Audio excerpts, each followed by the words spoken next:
Bem-vindo ao canal e audiolivro. Conheça a plataforma Odysee, onde disponibilizamos audiolivros exclusivos. Acesse agora odysee.com/e-audiolivro. Parte 2. Joe Walsh piscou para expulsar a água dos cílios e espirrou de novo. Está com frio? Perguntou Troy. Não, estou bem. É só água no ouvido, respondeu Walsh, com voz anasalada. Observei aquela troca de palavras, ainda meio consciente, do meu canto no mal cheiroso refeitório do Michael Ventris. Não estava apenas quente ali dentro. Estava francamente abafado. A água perlava sobre nossa pele nua, e a sensação era a de estarmos num banho de vapor. Walsh agarrou uma alça de contenção na parede acolchoada, afastou os cabelos dos olhos e sacudiu vigorosamente a cabeça, batendo a palma da mão livre contra a orelha. Entrou água no ouvido. Isso me deixa tonta. Afastou a mão com um estalo audível. Melhor assim. Olhou ao redor, viu-me e ofereceu um sorriso abatido. Onde estão os outros? Vestindo roupas, respondeu Troy. Dizem que precisam dos bolsos. Do outro lado da sala, Tony Groves despertava lentamente. Estava pálido como um peixe. E parecia meio morto. 6 meses de barba crescida encaracolavam-se sobre o peito. Acho que vou procurar alguns bolsos para mim também, disse ele, tentando soar leve, embora parecesse ansioso por escapar da nossa atenção. O toque de Troy em seu ombro pareceu restaurar-lhe a calma. Já estou bem agora, muito obrigado, acrescentou, quando Troy tentou ajudá-lo a alcançar o corredor.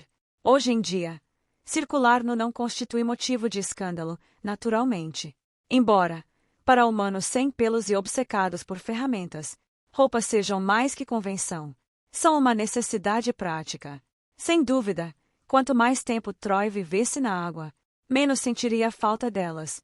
Ela tornou a agachar-se diante de Walsh, inteiramente à vontade na própria pele. Nemo? Perguntou Walsh. Está seguro onde está? Quanto tempo ficamos debaixo d'água? Parece que faz uns 10 minutos desde que você nos pôs para dormir. 9 dias de aceleração a 40 gravidades. 6 meses em velocidade de cruzeiro. 9 dias de desaceleração, novamente a 40 gravidades. Walsh interrompeu o gesto de secar-se. Santa Maria, Mãe de Deus. Troy arqueou uma sobrancelha divertida. Joe Walsh, religiosa. De onde veio a energia? Perguntou Walsh. De onde veio a massa de reação? A força motriz é invisível. Como isso funciona? O que diz o alienígena? Elu não consegue explicar. Diz que não é o que chama de cultivador de ferramentas. Diz que é uma leitora de mapas. A essa altura eu já havia emergido o suficiente da minha confusão para exclamar. Vamos ver isso de perto. Troy lançou-me um olhar cauteloso, mas continuei. Podemos usar a manta. Mesmo que não consigamos ver diretamente esse fenômeno, talvez recolhamos indícios. Mal arranhamos a superfície dessa nave mundo no tempo que tivemos. Nunca fomos realmente fundo nela. Tovinta se opõe a uma inspeção mais detalhada. Troy ergueu a mão, interrompendo meu ímpeto. Blake e eu já fomos, professor. Não havia nada. Já foram? Contive-me, percebendo que ainda estava fraco demais até para me irritar. Nada além de uma luz brilhante. Nada. A capitã assumiu então minha causa. Qual é exatamente o protocolo aqui? Perguntou a Troy. Porque ainda não consigo entender se somos hóspedes, prisioneiros, ou apenas cracas presas ao dorso de uma baleia. Somos designados, respondeu Troy. Walsh não hesitou. Você talvez seja designada. Você pode viver lá embaixo, ir aonde quiser. O que não responde à minha pergunta. Desculpe, Joe. No momento não consigo responder melhor. 6 meses. Devemos ter atingido 99% da velocidade da luz. O que implica? Ela pensou por alguns segundos. Pelo menos 4 anos de distância da ARF, incluindo o redshift. As equações de Lorentz parecem estar na ponta da sua língua. Sou piloto. É um pouco mais de 4 anos, disse Troy. Porque atravessamos um buraco negro. Walsh e eu trocamos olhares incrédulos. Acho que eu deveria ter perguntado antes. Começou Walsh. Mas fui mais rápido. Onde estamos? Troy prendeu a respiração. E a palavra saiu quase como um suspiro. Estamos em Vênus. Dentro de 1 hora, toda a expedição reuniu-se no refeitório do rebocador para ouvir o que Troy tinha a dizer. Calor e massagem sônica haviam nos ressuscitado do estado enrugado e pálido em que nos encontrávamos. Nós, homens, raspáramos das faces e dos queixos nossas barbas de Rip Van Winkle. As mulheres haviam dedicado alguns minutos a devolver brilho aos olhos e aos lábios. Troy, com a pele esticada sobre músculos longos, tão branca que quase se tornava translúcida, parecia perfeitamente satisfeita como estava. Onde está aquele sujeito? Como é mesmo o nome? Murmurou Hawkins, sem se dirigir a ninguém em especial. Blake está na nave mundo, se é dele que fala. Não ele. Nemo também está lá, mas sem liberdade para circular. Não o despertei, disse Troy. Vocês precisam decidir o que fazer. Ele sabotou a sequência de lançamento da nave, com enorme habilidade e rapidez, em poucos minutos sem supervisão direta. Um feito notável, comentou Groves. Deixei o trabalho dele intacto no computador. Caso alguém queira examinar, disse Troy. Eu não preciso de mais provas, declarou Marianne Mitchell. Se tenho voto, devemos deixá-lo lá embaixo para sempre. Pelo silêncio, ficou claro que ninguém discordava. O dano é reparável? Perguntou Angus McNeil, em voz baixa. O engenheiro preocupava-se mais com a integridade da nave do que com o destino do hóspede indesejado. Isso vocês terão de avaliar, respondeu Troy. Posso apagar o VOR. Cabe a vocês recolocar a nave em funcionamento. As máquinas da nave mundo talvez possam ajudar, se conseguirem comunicar suas necessidades. Tony e eu vamos examinar isso. Foi então que falei. Isso pressupõe que o Ventris ainda tenha alguma utilidade para nós. Mas essa é uma suposição razoável, inspetora Troy. Neste momento, professor, não consigo enxergar muito longe no futuro, respondeu ela, lançando-me um olhar que dizia mais do que as palavras. Desde nossa última conversa, a nave mundo percorreu 2 anos-luz a partir do Sol, na direção da constelação de Gemini. Atingiu quase 99% da velocidade da luz antes de entrar num buraco negro giratório, aparentemente o remanescente de uma estrela companheira binária do nosso Sol. Saímos dele, Tovintal chama de redemoinho, praticamente de volta ao ponto de partida, a poucos meses-luz do nosso próprio Sol. Dentro de algumas horas estaremos em órbita de estacionamento ao redor de Vênus. Então talvez não haja necessidade de reparar o Ventris. Certamente a nave mundo pode simplesmente nos transferir para Porte Esperus. Troy inspirou profundamente o ar, que lhe devia parecer extremamente rarefeito. As guelras abriram-se involuntariamente. O problema é que o tempo, ou data, ou como quiserem chamar, está alguns bilhões de anos antes de quando partimos. Marianne soltou um suspiro agudo. Hawkins murmurou. Senhor Deus, e agora? Tovinta ainda não nos disse o que devemos esperar, respondeu Troy com firmeza. Talvez Elu nem saiba. Mas, por algumas pistas que deixou escapar, não creio que estejamos sozinhos aqui. Poderia ser. Cultura X. De repente eu percebera as possibilidades, e dera um salto tão grande em direção à conclusão que até eu mesmo me surpreendi. Claro que é possível. Talvez tenhamos sido trazidos ao passado para ver a cultura X em ação. Talvez nos permitam observar a terraformação de Vênus, se terraformação for a palavra adequada. Se cultura X for a palavra adequada para eles, retrucou Hawkins com desagradável aspereza. Lançou-me um olhar fulminante. Como se eu fosse responsável por nossa situação. O que, em certa medida, eu era. Mitchell reforçou a hostilidade. Não creio que permitido seja a palavra que eu usaria para qualquer parte disso. Recebi a crítica em silêncio. Já não comandava o destino de ninguém. Como eles se chamam? Perguntou McNeil calmamente. Chamam-se nós, respondeu Troy. Apenas nós. Não podemos continuar chamando-os de cultura X, rebateu Hawkins, claramente para atingir-me, já que eu propusera o termo anos antes. Não estamos lidando com artefatos. Estamos lidando com criaturas vivas. Pelo menos uma criatura viva. Então Groves falou, animado. Desde que o embaixador ganhou vida, sempre pensei nele como um amaltiano. Eu também penso nela assim, disse Walsh. Nele, quer dizer, nisso, corrigiu Groves. Muito bem, respondi. Amaltianos sejam. Conversamos ainda por algum tempo, até que todos fizessem suas perguntas. Como era o alienígena? O que havia dentro da nave mundo? Como sabíamos estar 3 bilhões de anos no passado? Mas apenas confirmamos que as questões mais urgentes continuavam sem resposta.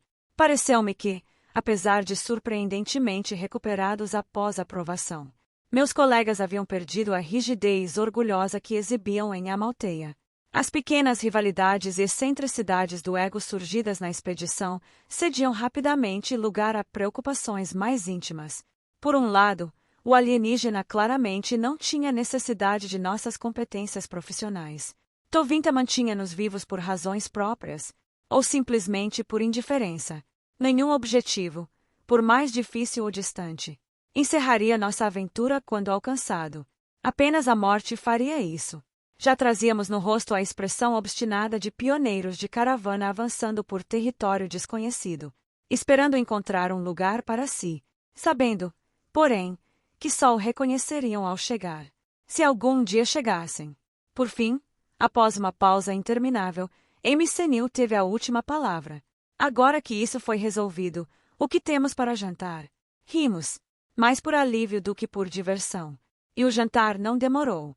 Camarões, lulas e algas tinham ótimo sabor para uma tripulação alimentada por via intravenosa durante meses. Meu único pesar era continuarmos presos dentro de nossa espaçonave apertada, sem qualquer meio de ver o que existia além do casco reluzente que nos encerrava. Muito tempo depois, aprendi o que havia do lado de fora da nave, contou Forster aos seus ouvintes. Descreveram-me aquilo que nenhum de nós pôde ver. A lua de diamante, nossa nave mundo espelhada, descia suavemente em direção ao espelho do próprio Sol, o brilhante Vênus. Mas, enquanto caía, deixava para trás outras luzes no céu, surpreendentemente próximas, rastros luminosos que pairavam na noite salpicada de estrelas como estandartes de batalha apontados para o Sol. A noite estava cheia de cometas. O poderoso jato de exaustão brilhou por um instante, e a nave mundo perdeu velocidade orbital, mergulhando acentuadamente em direção ao topo das nuvens do planeta. Nós, a bordo da Ventrice, teríamos ficado espantados com a visão dessas nuvens.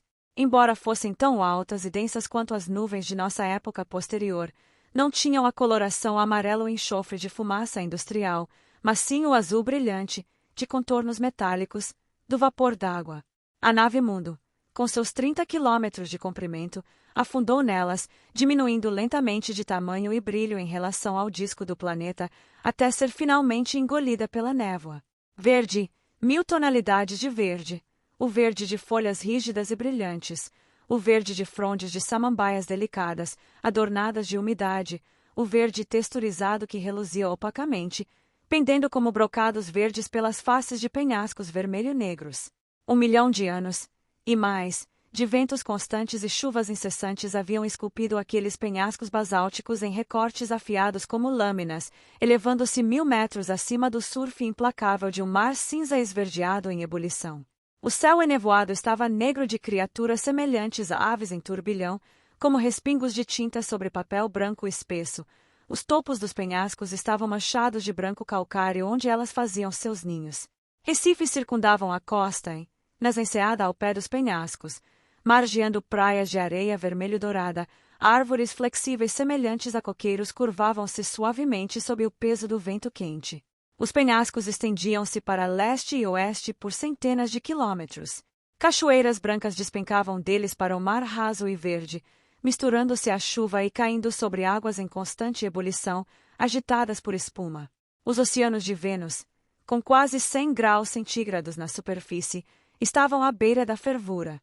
Embora houvesse aquelas criaturas semelhantes a aves para contemplar o que aconteceria em seguida, não existiam seres sencientes capazes de enxergar através dos quilômetros de ar úmido, tomado por chuva e vapor. Os milhões de olhos dessas criaturas circulantes, fragmentos impensantes de vida, apenas registraram uma forma emergindo do teto de nuvens.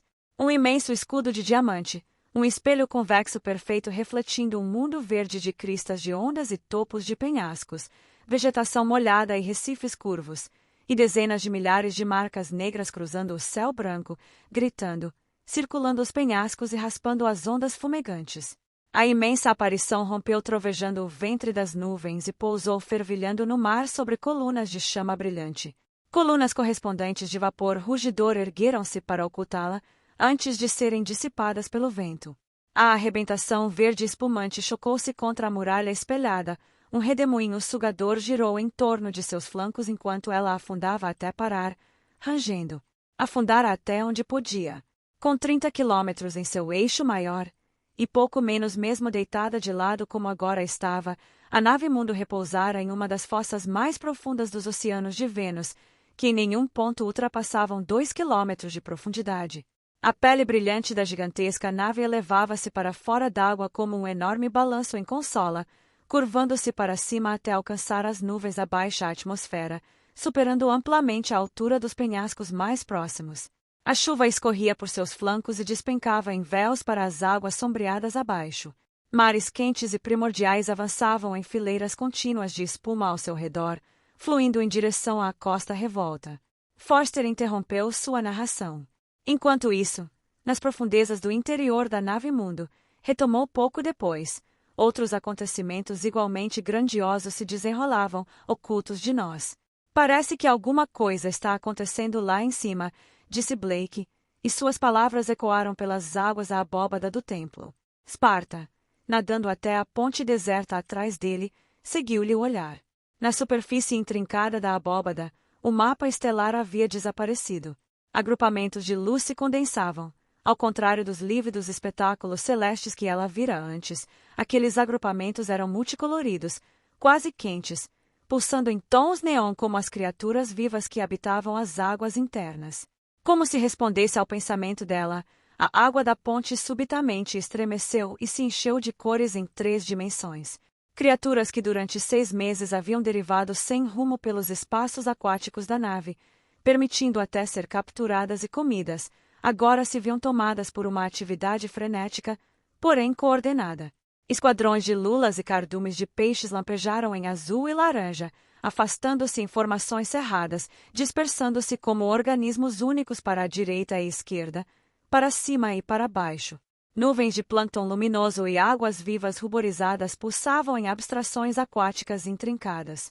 De repente, Tovinta surgiu nas alturas semelhantes a uma catedral e nadou rapidamente em direção a Blake e Sparta. Sparta jamais vira o alienígena mover-se tão depressa. Tovinta era um foguete submarino, e seu manto, que desde o primeiro encontro com os humanos mantivera o tom cinza perolado, agora irradiava um laranja avermelhado manchado, quase sanguíneo. Ao passar velozmente por eles, SH emitiu uma rajada sonora. Estamos chegando ao momento de nos questionarmos quanto ao rumo correto. Segundos depois, desapareceu por uma das passagens estreitas na base da abóbada, deixando-os balançando em sua turbulenta esteira.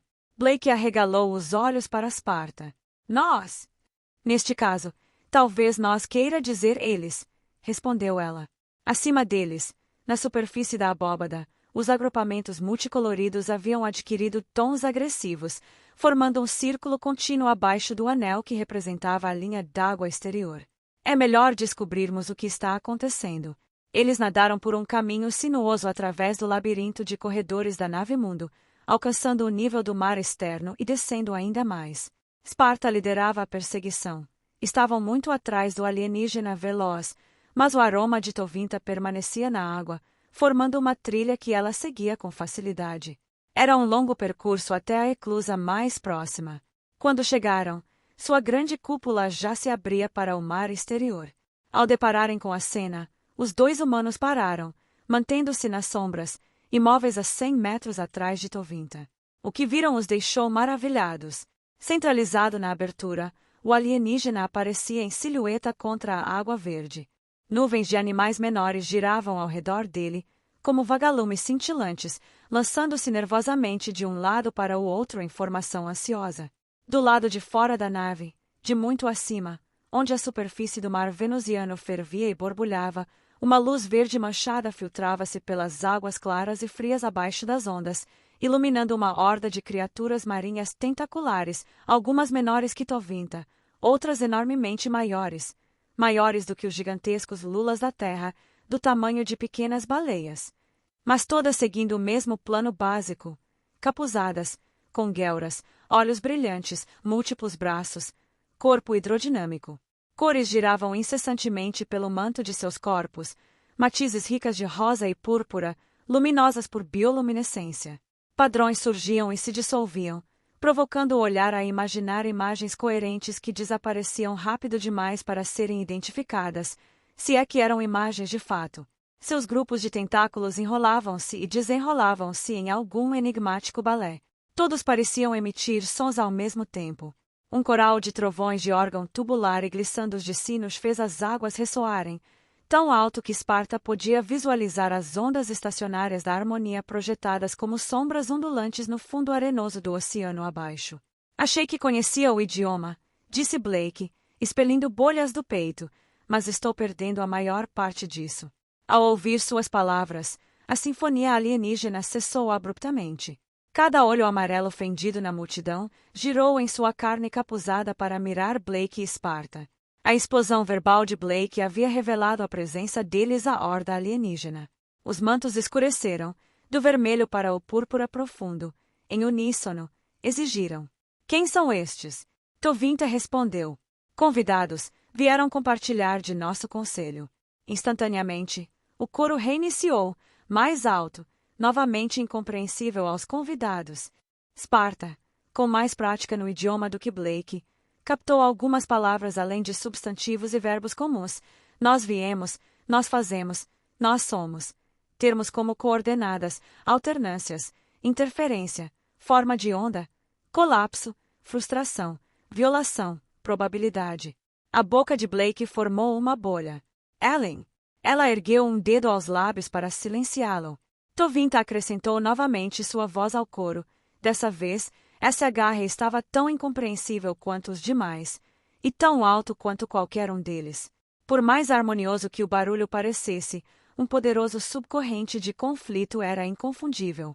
Houve um movimento na horda de criaturas nadantes, e as bordas da formação se fecharam, espessando-se para formar um bolso vivo diante da eclusa. Toda a visão das águas além da multidão contorcida foi bloqueada. Blake lançou um olhar preocupado a Esparta. Tinham apenas alguns segundos para esperar. De repente, Tovinta adquiriu um tom azul surpreendente. Com o impulso do manto e um espasmo dos tentáculos, SH afastou-se. Os pequenos lulas e camarões que haviam corrido freneticamente atrás dele na arena anfiteatral giraram em espirais delicadas, como fagulhas de uma roda de fogo apagada. Do lado de fora da eclusa, o centro do cardume de alienígenas expandiu-se graciosamente, como o diafragma de uma lente de câmera, formando um círculo que emoldurava o oceano adiante. Venham conosco, cantou o coral. Blake olhou interrogativamente para Tovinta, incerto se o alienígena havia se juntado ao comando estrondoso. Sentindo a preocupação deles, Tovinta levantou delicadamente os tentáculos. Estamos de acordo, disse SH. E, como uma linha de baixo, um acorde harmônico ressoou simultaneamente no coral externo. Quando retornaremos a vocês? Blake perguntou, imaginando se soava tão desamparado quanto se sentia. Vocês não nos deixarão, disse Tovinta. Mais uma vez, suas palavras foram reforçadas pelo coro externo, em comunicação misteriosa e instantânea. Os dois humanos pálidos, cada um possuindo apenas 4 tentáculos rígidos, pouco adequados para nadar, esforçaram-se através da água até o meio da horda alienígena. Blake permitiu-se um sorriso nervoso por dentro. A cena lembrava-lhe imediatamente uma daquelas pinturas barrocas em tetos de catedrais, cheias de querubins e serafins e santos ascendentes enrolados em cetim rosa e azul. Blake não sabia que eu havia sonhado com nuvens exatamente assim de alienígenas angelicais, disse Forster, sorrindo. A apoteose de Netuno. Mas, claro, eu os imaginara em um tipo de paraíso bastante diferente. Eles flutuaram juntos, mãos quase tocando, enquanto o cardume que os cercava os guiava suavemente pelas correntes claras com milhares de estocadas de seus tentáculos, como pequenas línguas lambendo a pele nua. Embora estivessem cercados por criaturas contorcidas, os alienígenas haviam pensado cuidadosamente em deixar a vista à frente desobstruída. Esparta e Blake podiam ver um assentamento que se aproximava, grande o suficiente para ser possivelmente uma cidade inteira. Era uma cidade de cavernas de coral, arcos escuros nas falésias de carbonato branco, recifes de coral antigos, pontilhados de cavernas e guarnecidos de matéria viva. Apenas aqui e ali, um pouco de metal prateado se projetava, balançando nas correntes, talvez uma rede parabólica larga, com a forma de uma antena de rádio, mas com a massa aparente de uma teia de aranha ou um conjunto de espirais finas como fitas, semelhantes a estalagmites corroídas, alcançando a superfície acima. Para Blake, lembrava nada tanto quanto uma cidade arruinada que ele vira uma vez em um cânion isolado na Grécia, uma cidade bizantina monástica erodida em fileiras de abóbadas desmoronadas nas colinas de calcário, um estrato sobre o outro. Mas aquele era um assentamento vivo, fervilhante de criaturas luminosas e ativas, movendo-se em 6 direções ao mesmo tempo e preenchendo todos os espaços entre as paredes do cânion de coral. Como os árabes, pareciam não se importar de se encostar uns nos outros, talvez até se sentindo seguros assim. Ocasionalmente, algum veículo de design estranho flutuava pela massa viva, alguns eram pequenas esferas brilhantes como bolhas, outros maiores, que poderiam ser confundidos com organismos. Era isso que você esperava do palácio de Netuno. As palavras de Esparta soaram como sinos na água. Não, nenhuma sereia à vista, Blake respondeu, fitando-a com malícia, exceto a companhia presente. Sua risada foi um fio de bolhas murmurantes. Esparta e Blake vieram como embaixadores de uma terra estrangeira, grandiosamente escoltados. Ou assim imaginaram, exceto por seus acompanhantes. Porém, ninguém na multidão de criaturas marinhas pareceu notar sua presença. Eles não parecem muito surpresos ao nos ver, disse Blake. É quase como se estivessem nos esperando desde o início.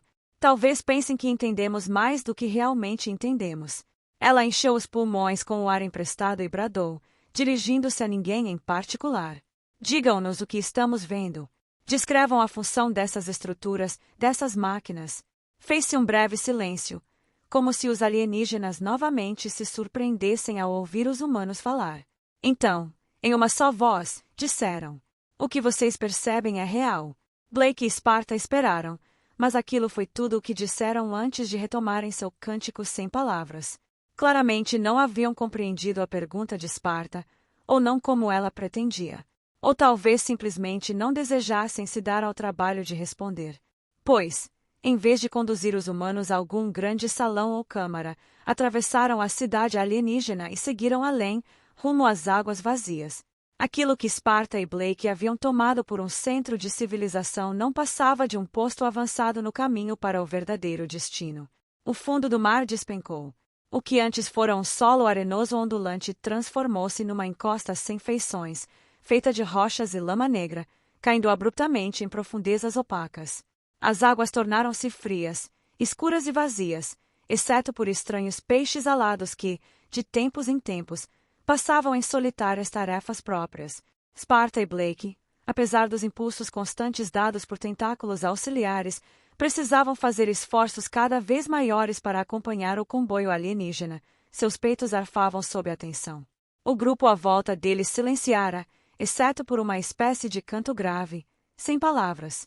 Mas havia outro som na água, que pouco a pouco se resolveu em um coro sinfônico rico, prodigioso em sua gama de frequências, do grave pulsante ao agudo cintilante. O som avançava e recuava, arrastando longos fios melódicos.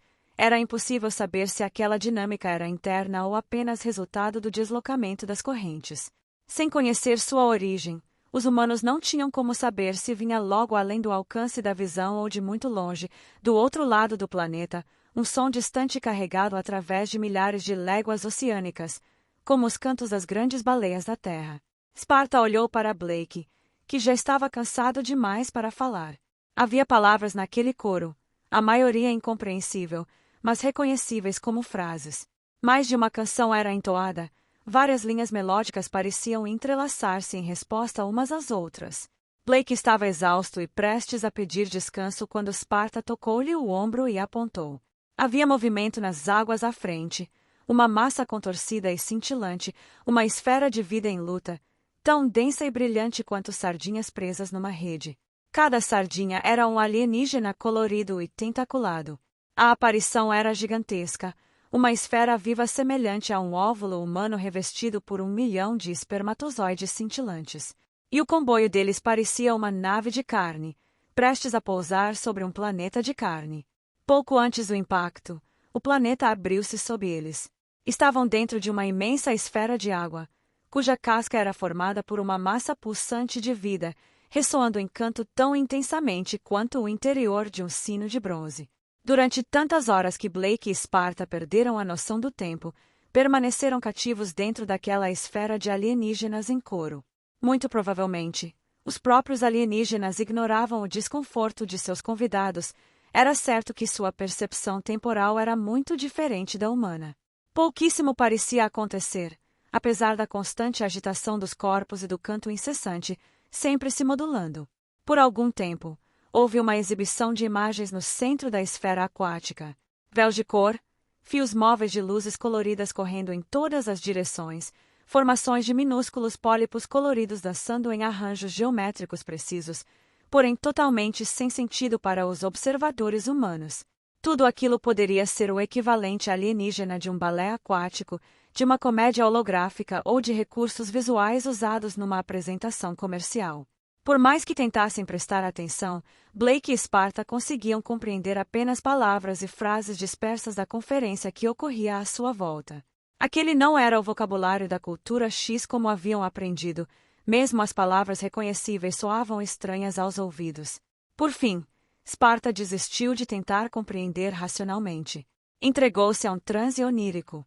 Nesse transe, as poucas palavras compreendidas somaram-se a todos os demais sinais ambientais que incidiam sobre sua consciência.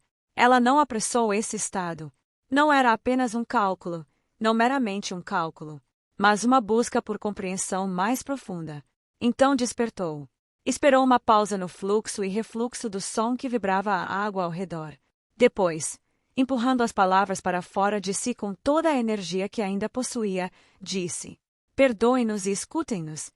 Blake a observou, intrigado. Os alienígenas silenciaram.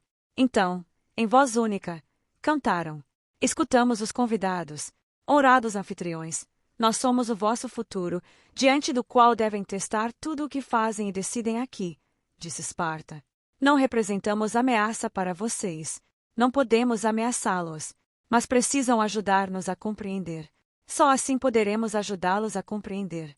Como se algo semelhante fosse esperado, suas palavras, para eles deviam soar muito suaves, embora ela estivesse no limite de suas forças, foram rapidamente retomadas pelas criaturas nadantes, repetidas e amplificadas. Seguiu-se nova hesitação, enquanto a paráfrase ecoava e desaparecia. Blake a observava com curiosidade, perguntando-se o que ela imaginava que aconteceria. Não a interrompeu, ela explicaria quando estivesse pronta. Muito tempo antes ele já aprenderá a confiar em suas ações, mesmo quando lhe pareciam incompreensíveis. Acordes violentos explodiram ao redor deles. Como devemos ajudá-los a compreender? "Mostre-nos sua grande obra", respondeu Sparta imediatamente. "Contém-nos sua história." A resposta veio pesada. "Esperem." E um grande chamado ecoante ergueu-se, como o lamento de uma trombeta de concha. Sparta virou-se para Blake. "O que estamos ouvindo pode soar como o aleluia, mas é uma disputa. E já dura há muito tempo." "Sobre o quê?" perguntou Blake. "Não sei ao certo. Seja o que for, tem algo a ver conosco." Uma parte da esfera viva deformou-se para dentro e abriu-se numa erupção de corpos semelhantes a lulas. Por essa abertura surgiu uma forma brilhante, do tamanho de um zeppelin. A coisa possuía uma enorme cúpula hemisférica, sutilmente multicolorida pela interferência de películas finas de luz, cores vibrantes como bolhas de sabão, nacaradas como madreperola. Abaixo pendia uma longa saia de tentáculos delgados e membranas rosadas semelhantes a véus. Na parte superior, a embarcação apresentava saliências em espiral, janelas e projeções semelhantes a cracas. Na parte inferior, tentáculos e drapeados carnosos agitavam lentamente a água em movimentos rítmicos. Blake estreitou os olhos. "O que é isso? Um animal ou um submarino?" "Uma medusa", respondeu Sparta. "Como as de Júpiter?" perguntou ele, incrédulo. "Parente delas. Pelo menos", respondeu ela. E acho que estamos prestes a descobrir o que essa espécie faz. Como obedecendo a um sinal silencioso, dezenas de alienígenas aproximaram-se dos humanos, rodopiando e deslizando uns pelos outros como pequenos peixes agitados num tanque, embora com tanta rapidez e agilidade que não havia sensação de tumulto nem aperto.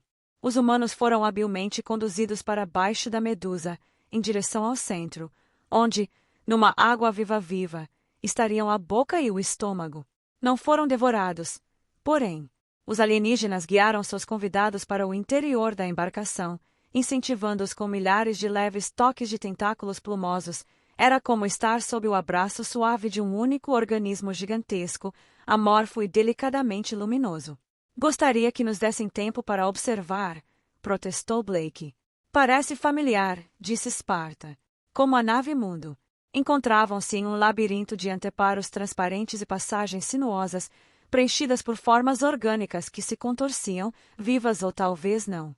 Então, abruptamente, viram-se dentro de uma bolha transparente situada no topo exato da enorme cúpula, olhando diretamente para o oceano fervilhante ao redor. Estamos vendo um holograma. Realidade, respondeu ela, através de uma janela invisível, com apenas algumas moléculas de espessura. De algum modo, aquela janela diáfana suportava a pressão extrema da água sem demonstrar qualquer tensão.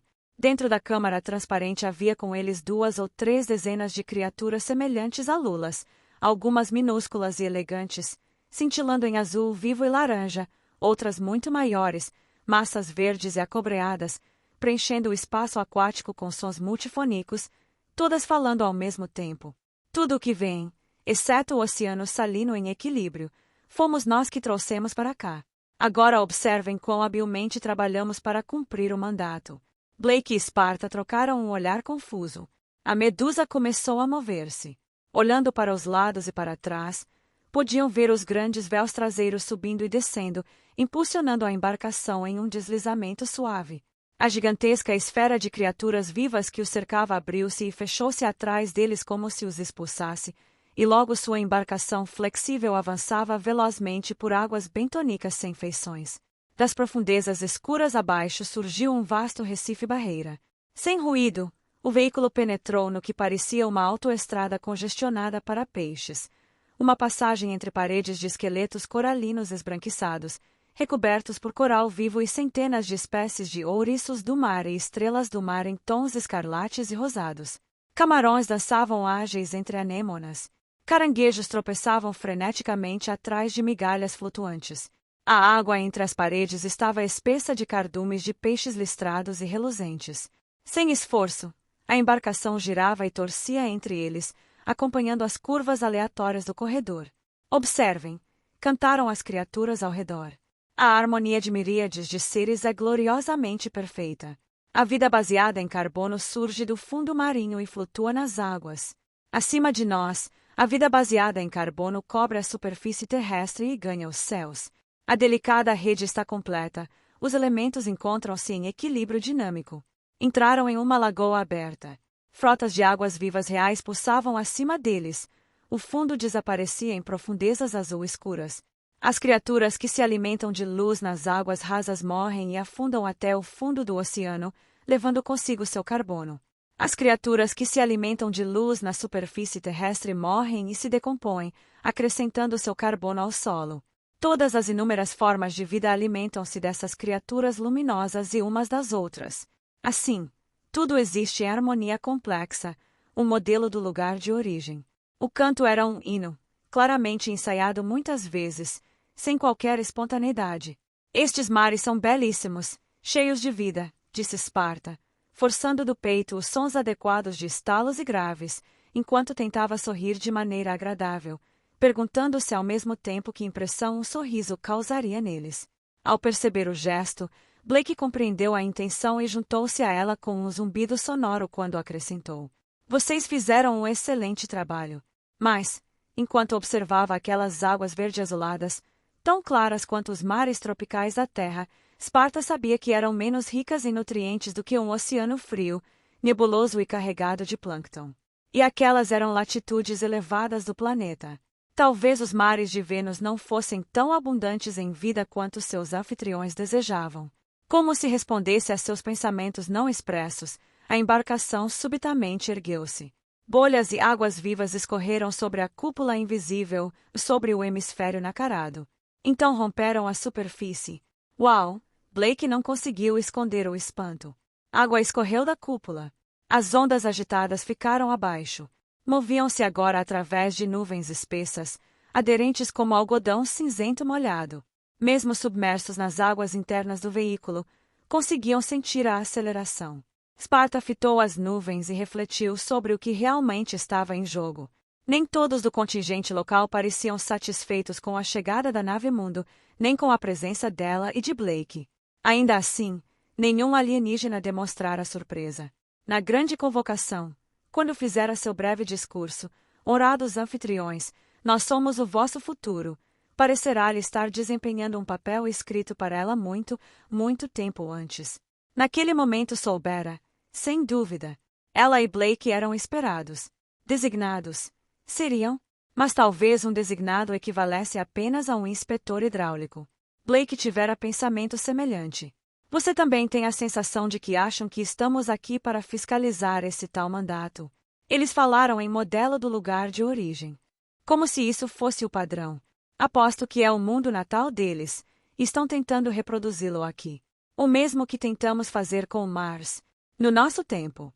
Mas o que tentamos, ou tentaremos, daqui a 3 bilhões de anos, me parece um pouco mais flexível, um pouco mais adaptável, disse Blake.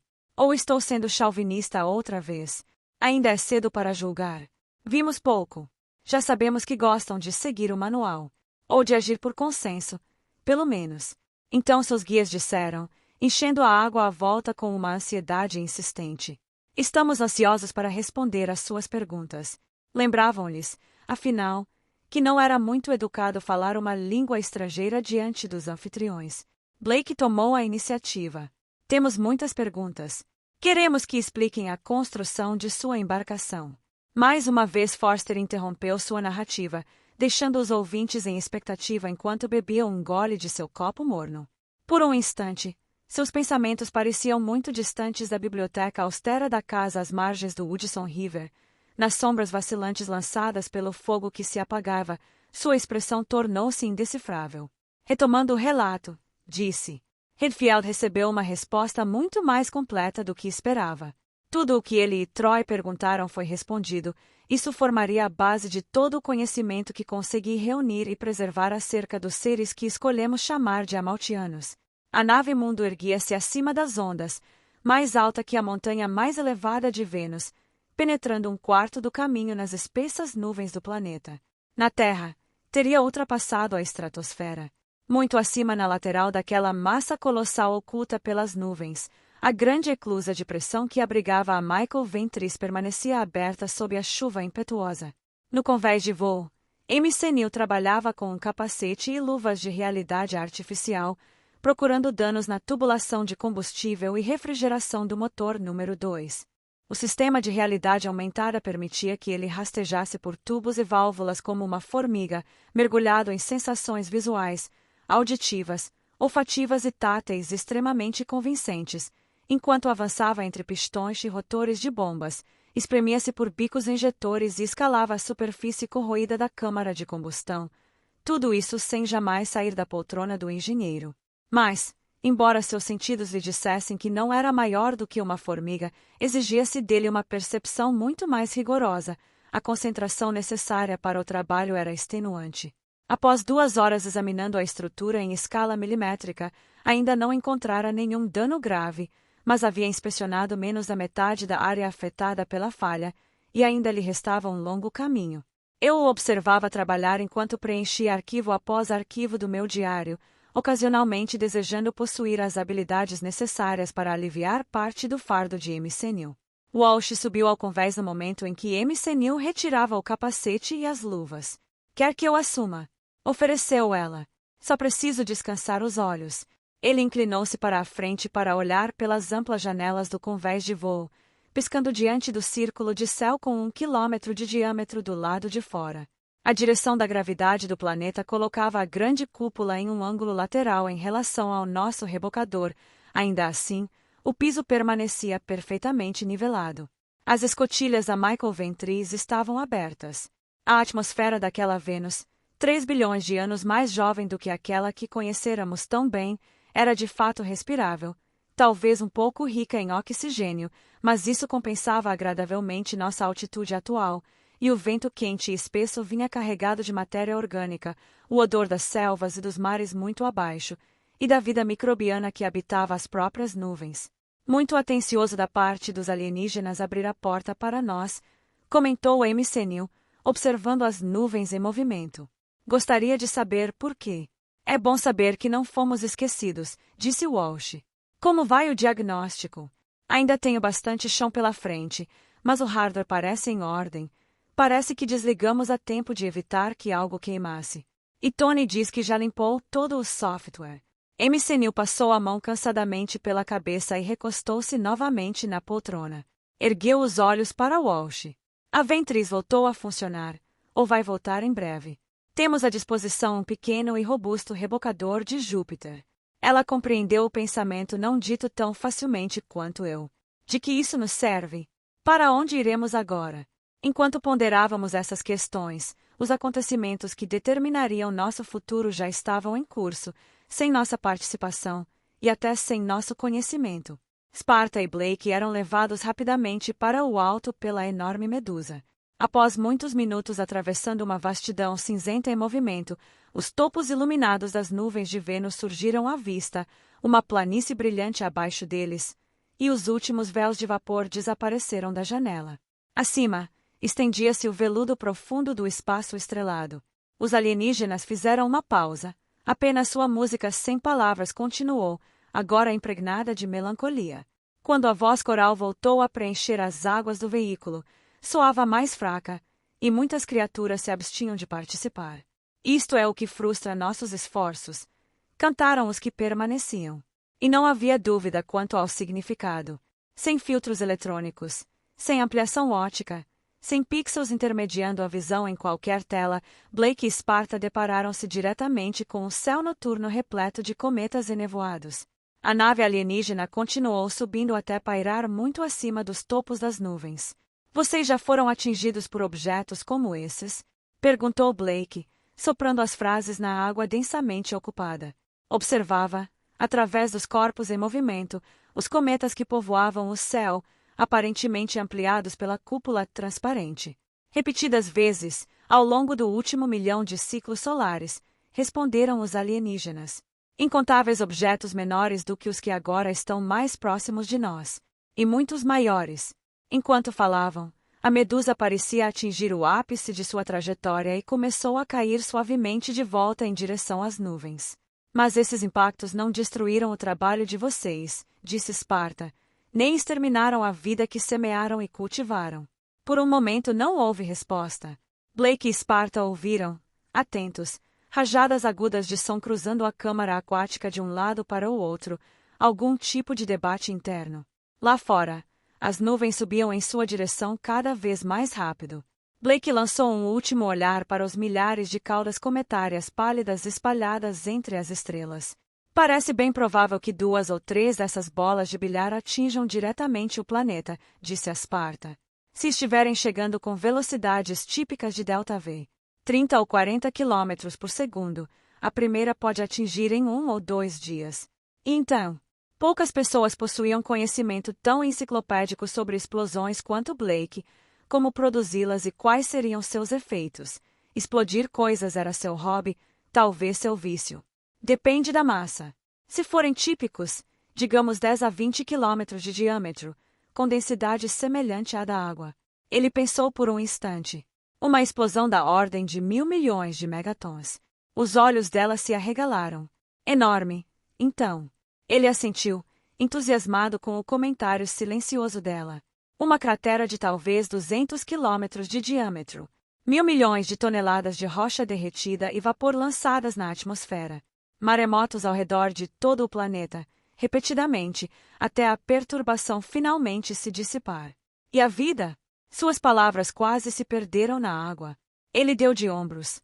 O gesto abriu ainda mais suas guelras artificiais. Difícil saber. Isto não é a Terra. Aqui é muito mais quente. A camada de nuvens é muito mais espessa. Tempestades de fogo.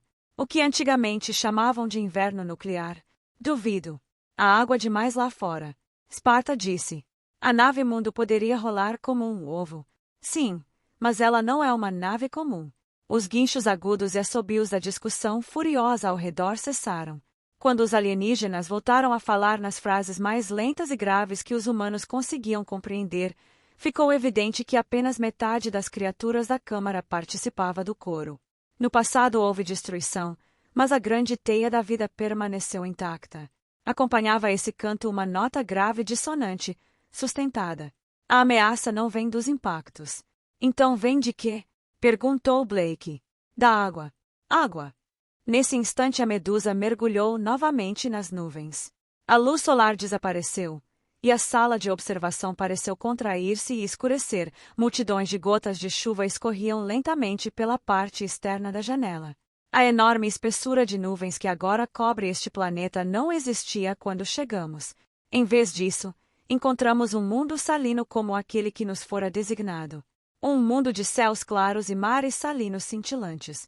As vozes daqueles que aparentemente haviam saído em desvantagem no debate recente agora se elevaram em contraponto agudo. Durante muitos milhões de ciclos viajamos em busca de um lugar assim. Nosso trabalho avançava com alegria. Então o outro coro respondeu. Até que os primeiros cometas apareceram nos céus. Cada vez mais deles se acumularam. Vindos do redemoinho, disseram os opositores. Não conhecíamos sua existência até procurarmos a origem dos cometas. Naquela curiosa forma harmoniosa de discordância, os grupos alternavam-se como coros rivais. Logo começaram a surgir nos céus em ritmo alarmante. Quando aquecemos o redemoinho e determinamos sua órbita, soubemos que colisões seriam inevitáveis e continuariam por 1 milhão de revoluções do planeta ou mais.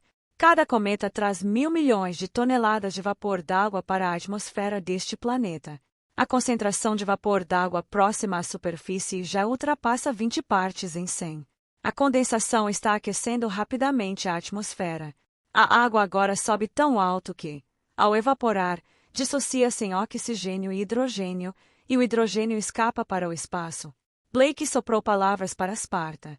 Como se diz efeito estufa úmido na língua da cultura X. Calculamos que, dentro de mais 100 milhões de ciclos solares, toda a água desaparecerá, prosseguiram os alienígenas. Os oceanos secarão, e tudo o que fizemos desaparecerá, reduzido a pó pelo calor. Por que não desviam os cometas? Perguntou Blake. Como isso seria possível? Saindo até lá e empurrando-os para novas órbitas, respondeu Blake. Vocês têm tecnologia para mover massas muito maiores do que um cometa, em velocidades muito superiores. Seguiu-se nova explosão de guinchos agudos e assobios. Deve ser difícil guardar segredos numa sociedade totalmente comunal, comentou Blake para Sparta. Pelo menos não de nós, ainda não, até compreendermos melhor como pensam. Quando a agitação diminuiu, o grupo predominante voltou a cantar, em tons que pareceram a Sparta e Blake carregados de certa astringência. O que vocês sugerem já foi defendido. Então foi para isso que os designados foram enviados, para nos dizer isso. Bem, parece óbvio. Se isso já foi sugerido, por que adiam? Perguntou Blake, quase alegremente.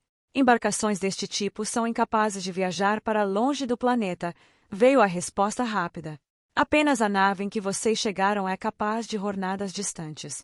Nesse caso, vocês não poderiam, começou Blake. Mas Sparta o interrompeu suavemente. Qual é a objeção fundamental? Desta vez foi a facção minoritária que respondeu, com vozes ressoando em uníssono. Tal ação é contrária ao mandato. Pelo menos é isso que afirmam. O tumulto que se seguiu, como Blake Redfield me descreveria mais tarde, parecia um grupo de crianças do jardim de infância com casou fingindo ser uma banda de rock do século XX. Enquanto isso, todos nós a bordo da Michael Ventris estávamos reunidos no refeitório para ouvir o pronunciamento da capitã. Os efeitos da sabotagem de Nemo foram reparados. Nossas simulações indicam que a nave está em perfeitas condições. Está na hora de pensarmos no próximo passo. Disseram-me certa vez que minhas sobrancelhas tremem quando me torno temperamentoso. Espero que não se espere de nós uma decisão final dentro de 1 hora. Estamos apenas abrindo o debate, professor. McNeil teve a gentileza de me oferecer um sorriso cansado. Avaliação da situação e tudo o mais, acrescentou Groves. Meu aceno foi algo impaciente. Estavam sendo condescendentes comigo. Todos, exceto Marianne Mitchell. Seus olhos verdes pareciam opacos, e gotas de suor destacavam-se em seu rosto pálido. Hawkins pairava ao lado dela, cheio de solicitude. Walsh, como eu, percebera a súbita palidez doentia que tomara conta da jovem. Você está bem, Marianne? Perguntou. Marianne olhou em volta de maneira quase selvagem para os rostos agora voltados para ela. Embora nos conhecesse bem, parecia encarar estranhos. Eu só quero ir para casa, gritou, rompendo em soluços violentos. Hawkins tentou envolver-lhe os ombros com o braço, e por um instante pareceu que ela permitiria. Mas então levantou-se abruptamente, estendendo as mãos como se lutasse para abrir caminho através de uma teia que se fechava ao redor. Ao dirigir-se para o corredor, tropeçou sob a gravidade quase normal da terra, ainda pouco familiar. Groves levantou-se num salto para ampará-la, mas ela o afastou com ressentimento e desceu apressada pela escada para o convés inferior. Bill, disse Walsh secamente, quando Hawkins saltou para segui-la. Deixe-a em paz. Dê-lhe alguns minutos sozinha. É melhor assim. Hawkins virou-se furioso para a capitã. E para todos nós. A pobre garota está desesperada. Aquele homem monstruoso a arrastou para este inferno sem lhe dar nem metade da oportunidade que nós tivemos. Referia-se a mais, mas sua próxima investida dirigiu-se a mim. Como se algum de nós tivesse recebido qualquer aviso razoável, qualquer consentimento realmente informado. Nada respondi. O jovem Hawkins claramente não era ele mesmo naquele momento. Walsh tentou novamente acalmá-lo, mas ele não aceitou interrupção. Que tipo de pessoas ela encontrou aqui? Talvez para o resto da vida. Nós. Olhem para nós. Não admira que queira voltar para casa. Todos queremos, murmurou McNeil, que jamais chamava lugar algum de lar. Pareceu-me que Hawkins estava usando a dor de Marianne para reforçar sua própria irritação pessoal. Não existe razão teórica para que não possamos voltar para casa. Explodiu ele. Se essa coisa gigantesca em que viajamos conseguiu nos arrastar 3 bilhões de anos para o passado, se foi realmente isso que fez, e que provas temos disso? Então deveria conseguir fazer o caminho inverso com a mesma facilidade. Deveríamos obrigá-la a isso. Podia-se conceder algo à juventude e à paixão de Hawkins, mas ainda assim. Sabemos muito pouco sobre as capacidades da nave amaltiana, respondi secamente. E não exercemos influência alguma sobre aqueles que a controlam.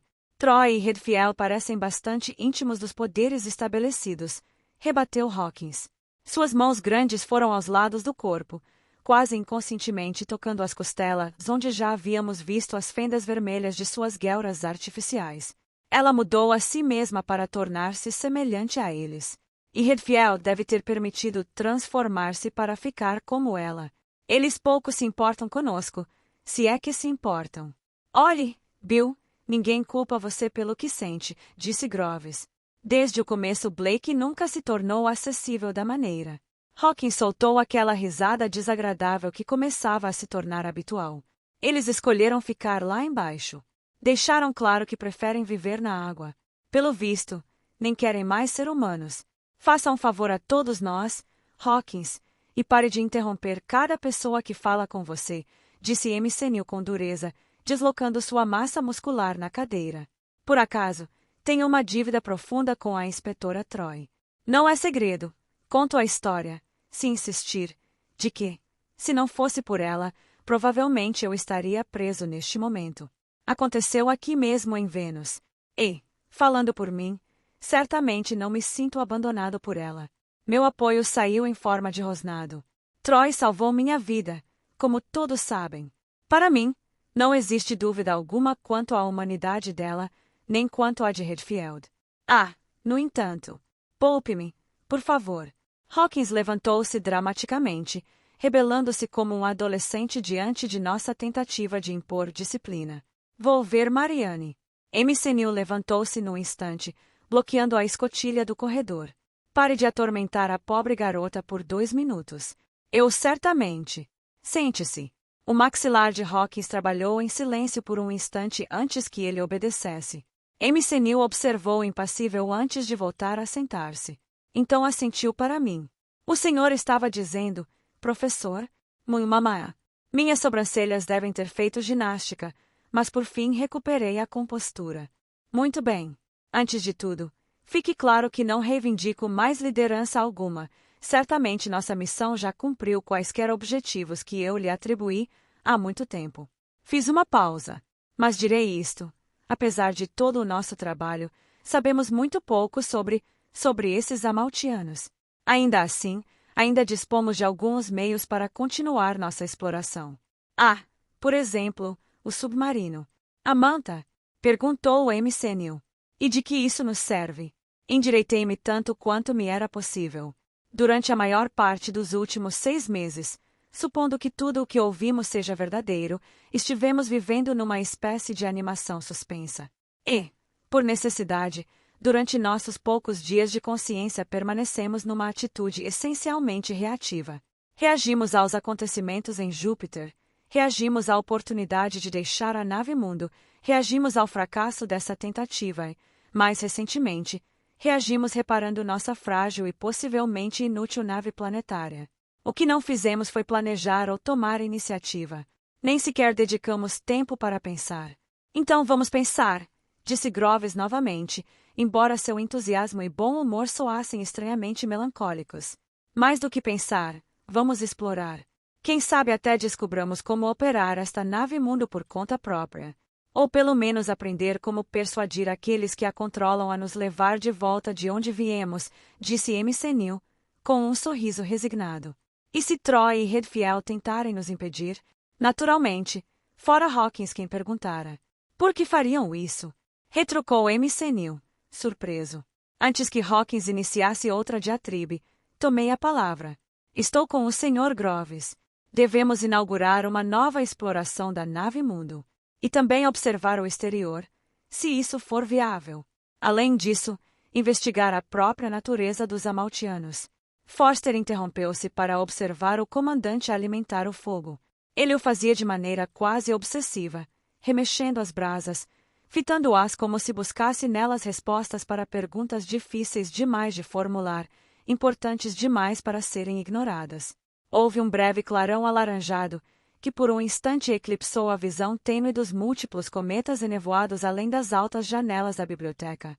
O comandante percebeu que estava sendo observado e ergueu os olhos para Forster. Continue, disse, com a voz rouca, o rosto sombreado talvez mais ameaçador do que pretendia. Certamente. Forster assentiu cordialmente e voltou-se para Ari e Joseph. Em nossas explorações anteriores de Amalteia, Redfield havia sido o principal piloto da manta. Como ele estava ausente, e como a situação da Ventris parecia ser de espera indefinida, a capitã Walsh decidiu preparar o submarino para nossas novas explorações. Pigarreou, mais alto do que o necessário. E, ao fazê-lo, afastou-se de seu mandato e acabou fazendo uma descoberta inquietante. Walsh completará a lista de verificação no compartimento de equipamento se tudo estava em ordem. Então baixou o submarino pela eclusa interna até as águas da nave-mundo. Permaneceu ali, olhando o console de controle, aguardando um aviso que, no fundo, não esperava ouvir. Com as luzes internas acesas, o hemisfério transparente da bolha da manta funcionava como um espelho distorcido, mostrando-lhe uma imagem invertida de si mesma. Enquanto observava aquele autorretrato reduzido, refletiu que toda aquela viagem era um exemplo perfeito de como as coisas não deveriam terminar. Aquilo se parecia muito mais com os cenários de advertência apresentados quando alguém chegava à academia. Era exatamente por isso que todos os novatos passavam alguns dias em confinamento absoluto, em escuridão total, para descobrir quem perderia o controle imediatamente, quem jamais suportaria uma travessia desperta até a Lua, muito menos até Mars ou ao cinturão principal. Alguns descobriam logo ali que jamais conseguiriam viver no espaço. Não suportavam o tédio ensurdecedor. Outros só percebiam isso semanas ou anos depois. Mas a maioria dos que chegavam aos portões da academia conseguia permanecer, porque havia aprendido a vencer o sistema. O segredo era simples. Não podiam se permitir sentir tédio. Tinham imaginação viva demais, expectativa intensa demais. Eram do tipo capaz de suportar 2 ou 3 meses cuidando de máquinas, pois a maioria das naves do Conselho Espacial era tão pouco glamourosa quanto a Ventris, ou ainda menos. O Conselho possuía apenas uma dúzia daqueles elegantes cortadores brancos movidos à fusão.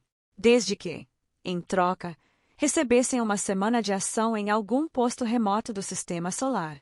Não importava que a ação jamais fosse tão aventureira quanto nos sonhos, nem que o cenário nunca fosse tão exótico.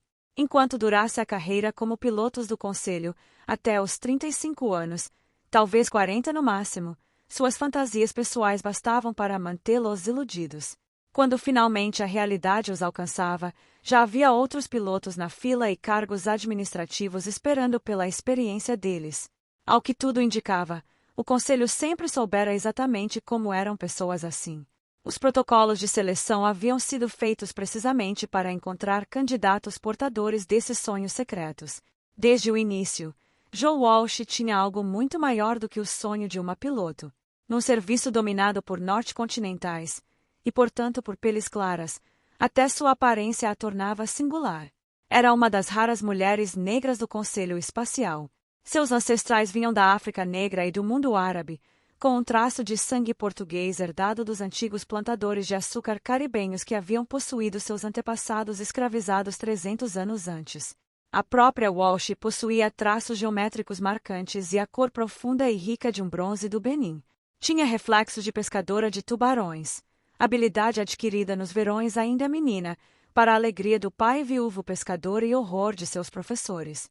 E possuía extraordinária aptidão matemática, daquelas que atravessam aleatoriamente o patrimônio genético humano, como por magia, concentram-se nos descendentes de escribas hindus, camponeses gregos, refugiados judeus húngaros, trabalhadores esquimós de oleodutos e tantos outros povos.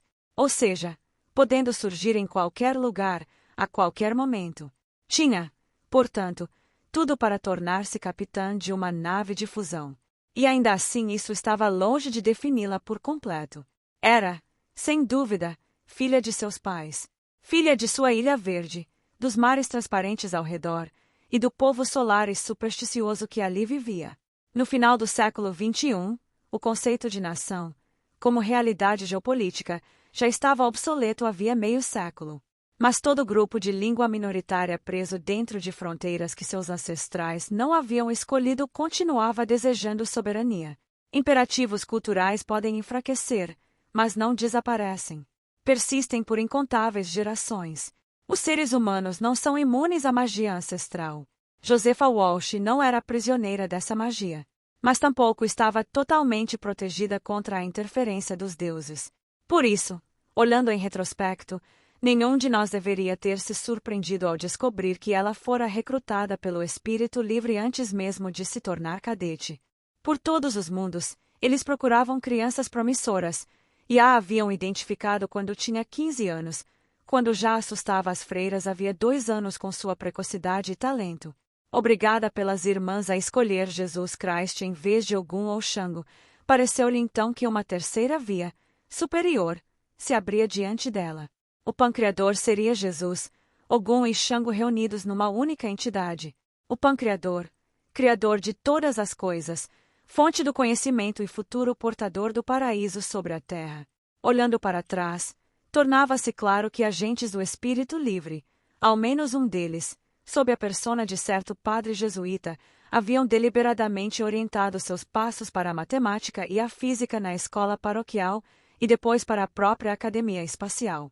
Estavam ansiosos por plantar mais uma peça sua dentro do braço mais ativo do Conselho Espacial. Após o primeiro ano, a academia permitia aos cadetes fins de semana livres. O campus, tal como existia, ficava em New Jersey.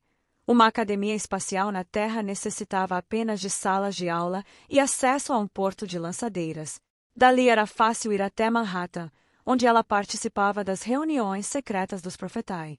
Mas, à medida que examinava com mais cuidado aquela mistura meio lembrada de história e mito que chamavam de conhecimento, sua fé começou a vacilar. Quando se formou na academia, já não acreditava em nada além de assuntos práticos, exceto em teoria quântica e espaço-tempo curvo. Concluíra que o conhecimento era incompleto e que seus pregadores eram vigaristas. Se alienígenas realmente existiam, e nisso ela acreditava, não estavam ali para trazer salvação aos profetai do Espírito Livre. Também reunirá elementos suficientes do programa do Espírito Livre para compreender que, enquanto permanecesse membro, era uma traidora do Conselho Espacial e do Conselho dos Mundos. Mas já era tarde demais. Quem tentasse abandonar o Espírito Livre era marcado para morrer. Então, em sua primeira missão, encontrou um comandante da divisão de investigações, de voz áspera e pele queimada de sol. Ele lhe disse que vinha observando-a. Sabia que ela era uma das profetai. Mas, para sua surpresa, não a prendeu. Em vez disso, recrutou-a para seu próprio serviço secreto. Ele e seus colegas chamavam-se Salamandra. Como ela, haviam sido membros do Espírito Livre. Como ela, acreditavam na verdade essencial do conhecimento, mas sabiam que ele estava sendo usado para fins distorcidos. A maioria sobrevivera à apostasia armando-se, disfarçando-se ou vivendo escondida. Alguns, como o comandante, atuavam abertamente em posições de poder, desafiando o Espírito Livre a atacá-los. Outros ainda fingiam continuar pertencendo à seita. Esse foi o papel que o comandante pediu a Josepha Walsh que desempenhasse. Ela prosseguiu sua carreira no Conselho Espacial e ascendeu rapidamente. Um capitão de cortador ocupa o assento esquerdo aos 26 ou 27 anos, ou jamais o ocupa. Josepha Walsh conseguiu aos 24. Ao mesmo tempo, manteve sua filiação secreta ao Espírito Livre. Jamais passou de simples soldado para os profetai, que a mantinham na ignorância e lhe davam ordens sem explicação, ordens que se esperava fossem cumpridas sem questionamento. Às vezes obedecia. Em outras, arriscando a própria vida, apenas fingia obedecer. Foi assim que matou sua primeira vítima ritual.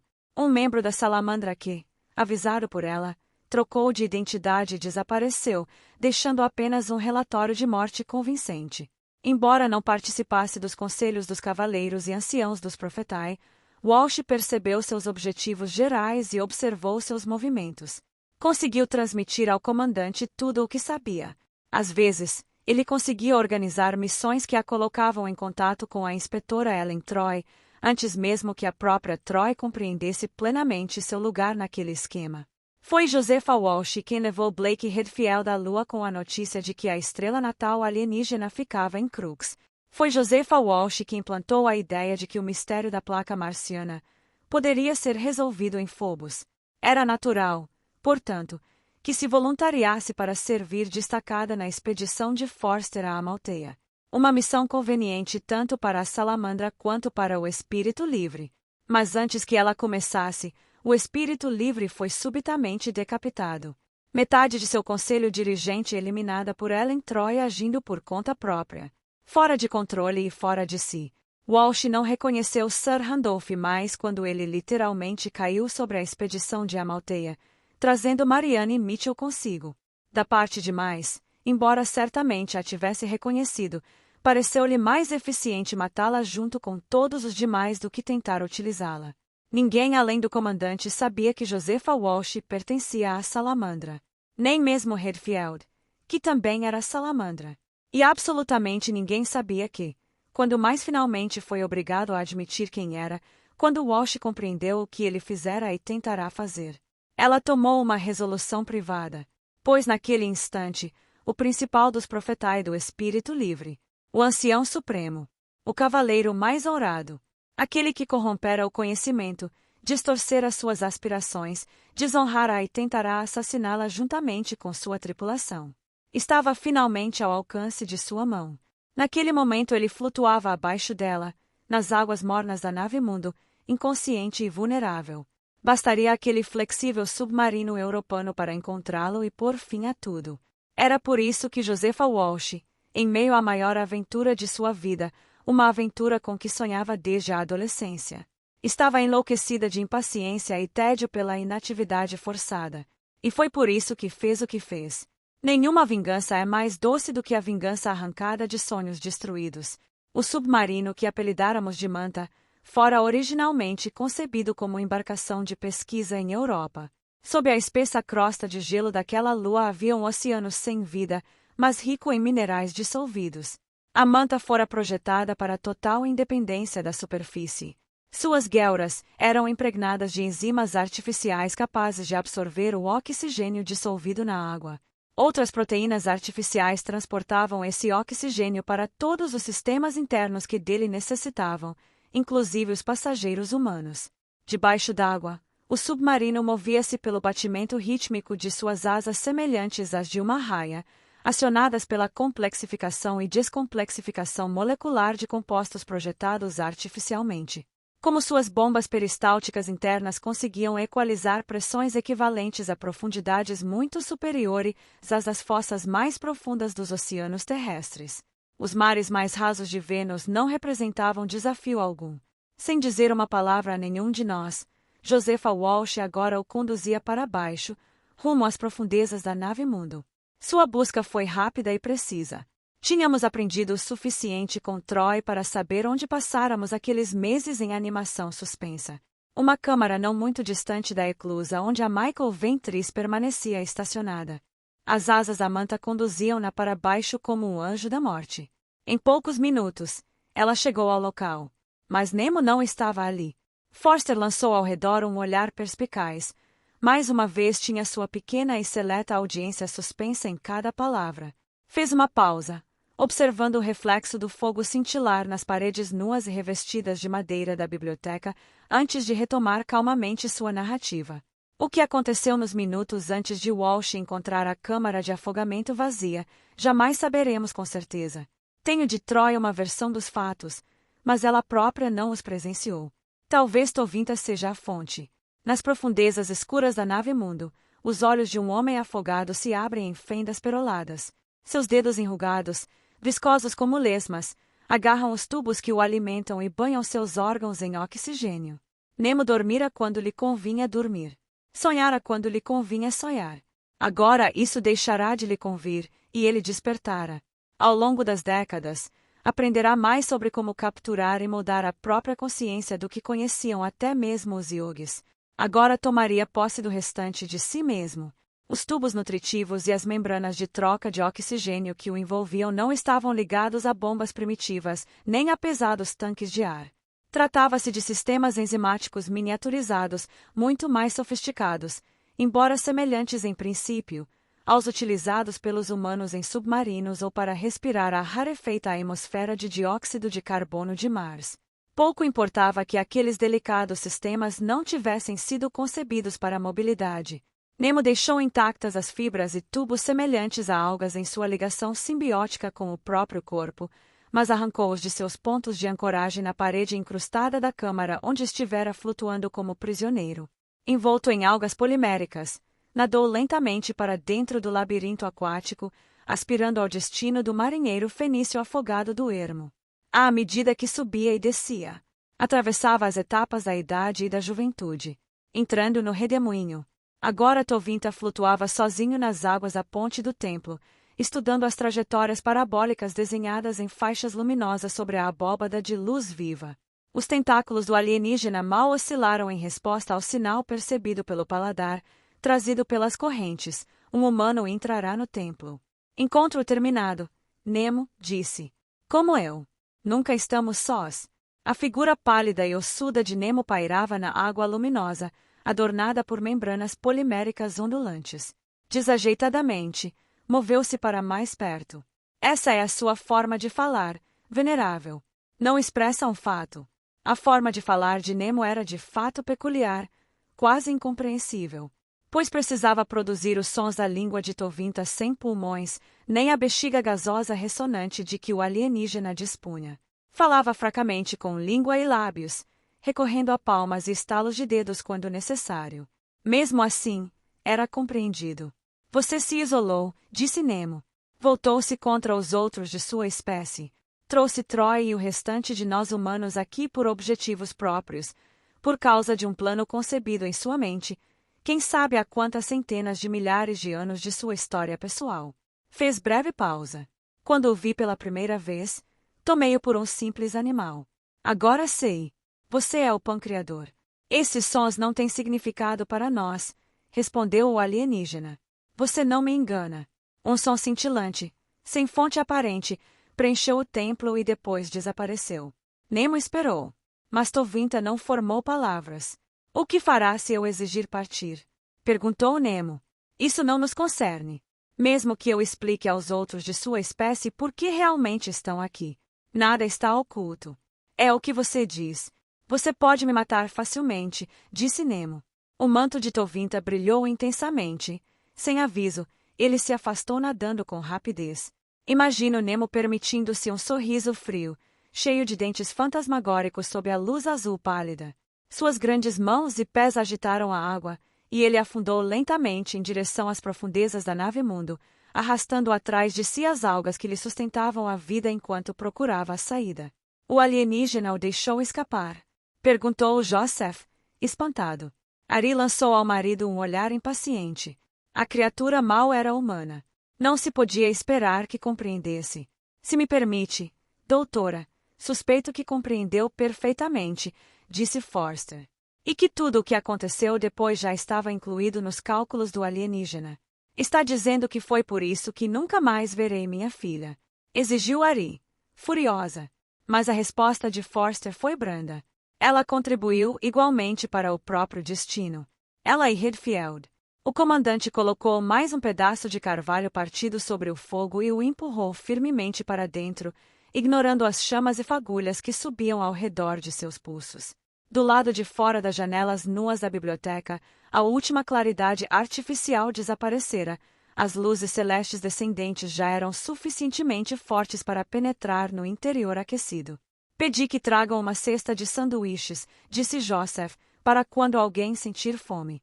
Ainda não, respondeu o comandante. Há algumas coisas. Sim, Kip. O professor Forster fez um trabalho impressionante reconstruindo acontecimentos que não presenciou, inclusive alguns que ninguém presenciou. Kip, por favor, pediu Joseph, incomodado com a irritação mal disfarçada do comandante. Não tenho intenção de enganá-los, interveio Forster, erguendo as sobrancelhas ruivas em indignação. Minha intenção é ser explícito quanto às fontes. E foi. Mas quero saber o que o senhor pensa que tudo isso significa. Há uma conversa muito interessante que a inspetora Troy me relatou anos depois. Não. Quero saber o que o senhor pensa, disse o comandante. À luz do fogo, ele parecia tão ameaçador quanto Baal. O brilho feroz moldava seu rosto magro em sombras negras, como placas talhadas de carne escura. Os outros trocaram olhares. Com esforço visível, Forster deixou a aspereza passar. Muito bem. Está claro que Vênus estava condenada. Nossa viagem ao passado foi, em parte, uma missão de resgate. Tovinta voltou para retirar seus compatriotas de uma situação crítica, antes que os demais amaltianos os amputassem. É o que fazem com aqueles que não se encaixam.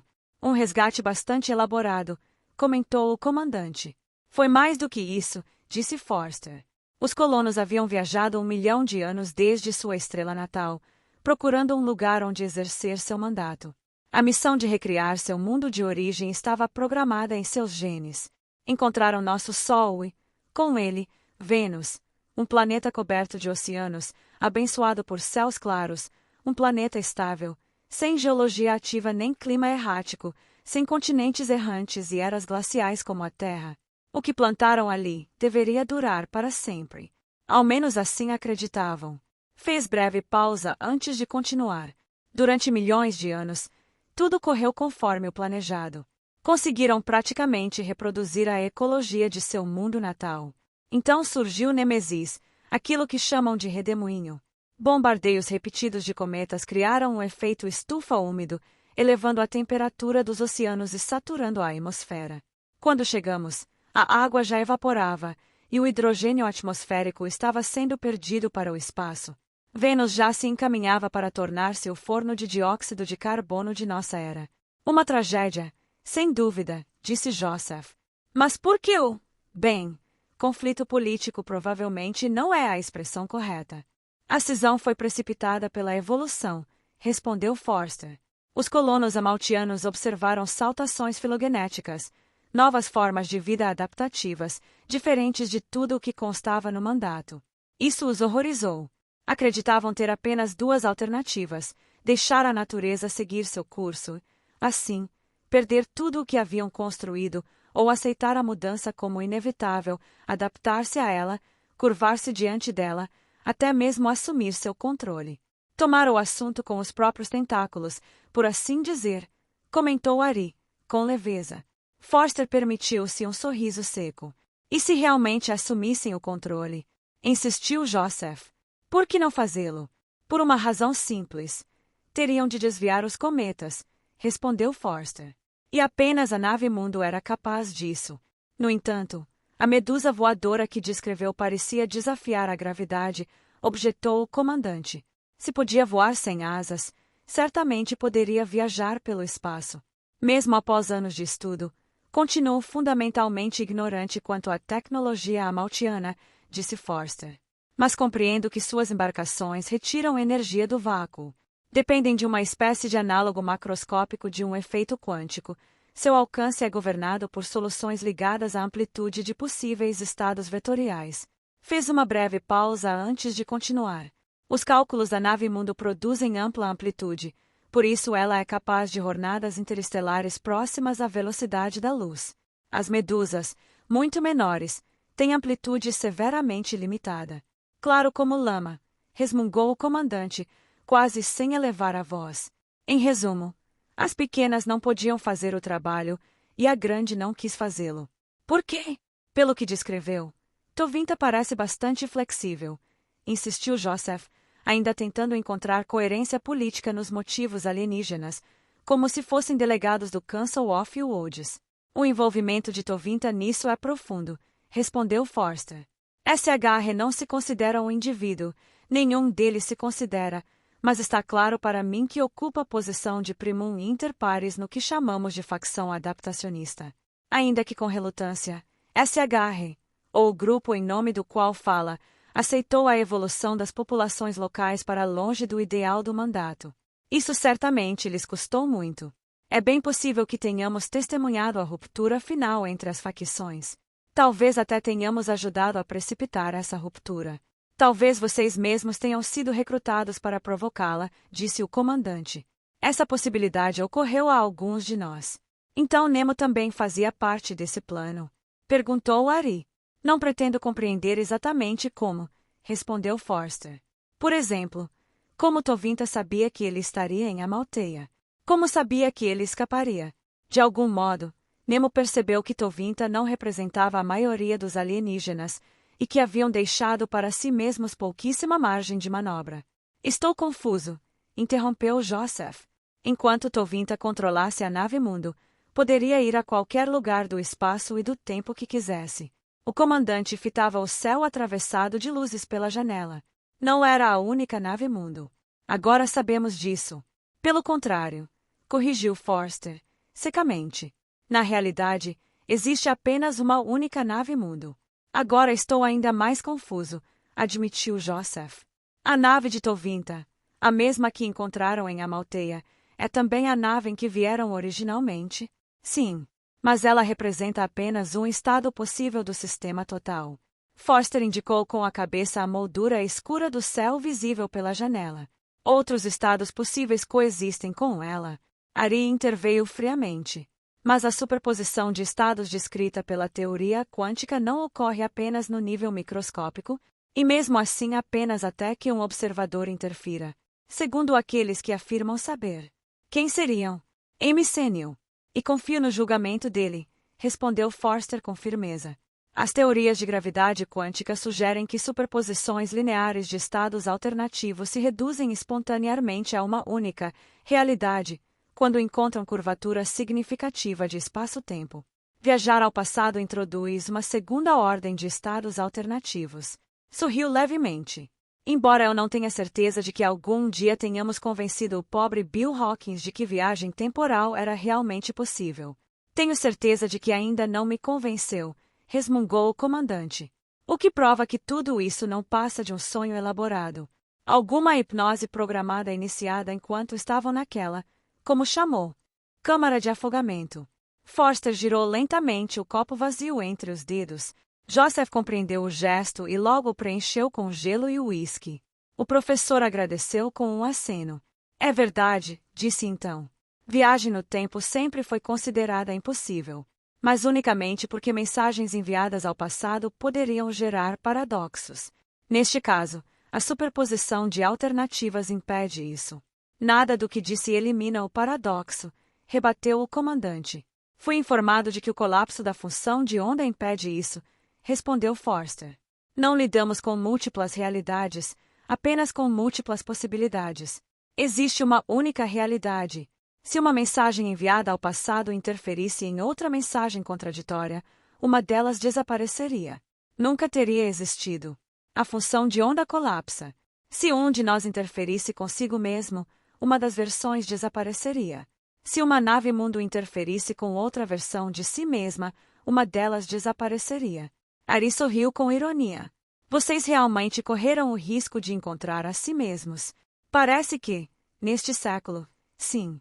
E de forma bastante concreta, respondeu Forster, os olhos alargando-se ao imaginar a hipótese. E em Vênus, essa era precisamente a preocupação imediata de Tovinta. Porque, naquele momento, nem tudo o que se aproximava de Vênus era um cometa. Tantas horas haviam passado enquanto a medusa voadora explorava os mares, selvas e nuvens de Vênus, que Sparta e Blake quase perderam a noção do tempo. Por fim, a embarcação os conduziu de volta ao grande alinhamento de penhascos onde haviam deixado o oceano pela primeira vez. Ali, mergulhou novamente sob as águas ferventes. As formas alienígenas contorcidas jorraram para fora do veículo, arrastando os humanos consigo num primeiro momento, mas logo os deixaram nadar por conta própria. Sparta comentou. Talvez desejem consenso, mas estão prestes a se dividir. Se é que isso já não aconteceu. Blake recolheu o queixo em sinal de concordância. Pelo menos duas facções. Os devotos do mandato e os que querem criar algo novo. Como distinguir uns dos outros? Sem um curso intensivo de contraponto e antifonia, está além da minha capacidade. Ao aproximarem-se da convocação, perceberam imediatamente que algo estava errado. Tinham deixado para trás uma esfera perfeita de vida, vibrando de energia. Agora, diante deles, viam algo semelhante a uma célula infectada por vírus. Uma forma deformada, tomada por ondas de distorção, convulsões que ritmicamente a achatavam e enrugavam, ameaçando rasgá-la por completo. Os abalos momentaneamente desalojavam partículas negras, alienígenas individuais, que lutavam desesperadamente para restabelecer contato com os demais. A massa total do conglomerado parecia muito maior, e o canto que emergia do conjunto era mais alto do que antes. Estranhamente estridente. Dissonante. Quase agressivo. A ameaça de dissolução tornou-se realidade quando a enorme esfera se rompeu, expelindo criaturas para as águas escuras. O que antes fora um espaço interior vazio, definido por uma multidão disciplinada de criaturas inteligentes, transformará-se agora numa suspensão informe de animais cegamente lutando entre si. O olhar humano tende a impor padrões a quase tudo o que vê, e Blake relataria depois que reconheceu alguma estrutura no caos. Aquilo que parecia um feixe de hastes escuras, um fuso composto por centenas, talvez milhares de corpos, alguns fluindo numa direção, outros na direção oposta, formara-se entre duas massas amorfas vacilantes, nas águas riscadas de luz. Sparta também viu. Como uma célula se dividindo, disse. Permaneceram imóveis nas profundezas, abandonados pela escolta, que se dispersara e fugira para unir-se ao caos convulsivo à frente. Não gosto nada da aparência dessa bagunça, disse Blake. E acho que não quero escolher lados. Ela balançou a cabeça. Já escolhemos lados. Humanos não podem ser outra coisa senão adaptadores. Sua voz trazia pouco entusiasmo. Isso é ruim? Bom ou ruim? É nossa natureza. Ficamos nervosos sempre que tentamos pensar 5 anos à frente. Para nós, qualquer instituição que conserve o mesmo nome por 1000 anos é inimaginavelmente antiga. Conservação significa tentar salvar o último fragmento de algo que desapareceu antes mesmo de percebermos. Silenciou por um instante após o desabafo, quase irritado. Depois acrescentou. Agora tenho certeza de que sua presença aqui comigo não é acidental. O que quer dizer? Porque somos o que somos. Tovinta nos escolheu. E começou a nadar em direção aos restos fervilhantes da convocação, como se atraída por dever inevitável. Blake seguiu-a com relutância. Pensando que ainda existiam muitas opções entre permanecer neutro e tomar partido numa guerra civil alienígena, em último caso, sempre era possível explodir alguma coisa. Mas não tinha qualquer intenção de deixá-la sozinha. Seguindo-a, mergulhou no caos.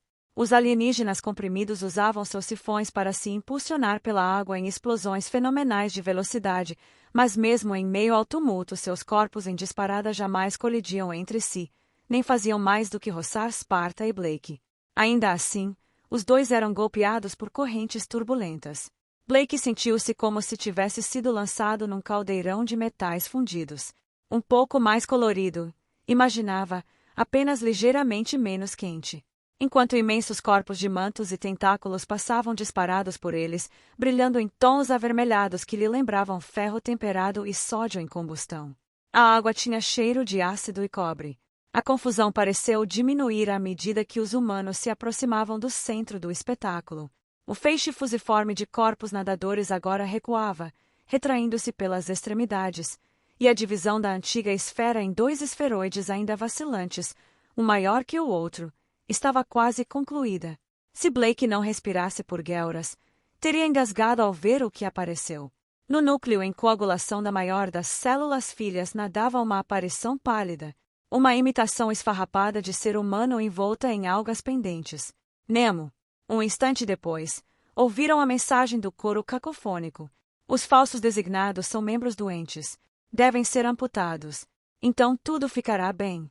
Com essas palavras, a estrutura viva cujo foco era Nemo contraiu-se e tornou-se mais definida.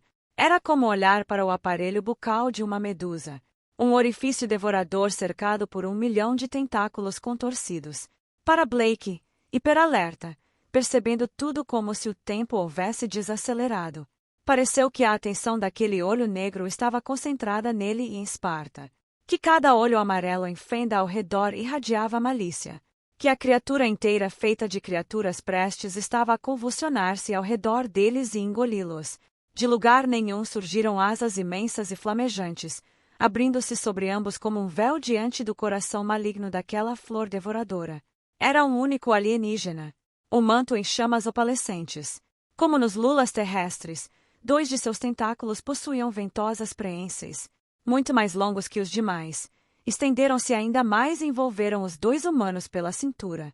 Do canto ameaçador alienígena restou apenas um gemido áspero e sem palavras vibrando pela água. Tovinta jamais havia tocado Sparta ou Blake antes. Agora, ao fazê-lo, cantava em tons que transmitiam imensa ternura e proteção. Tudo ficará bem. E ambos entregaram seus corpos e vontades aos cuidados de SH. Água jorrou do sifão de Tovinta. SH disparou para longe, arrastando o casal humano, ao contrário de uma lula terrestre, que nada para trás. Como fitas presas a uma pipa.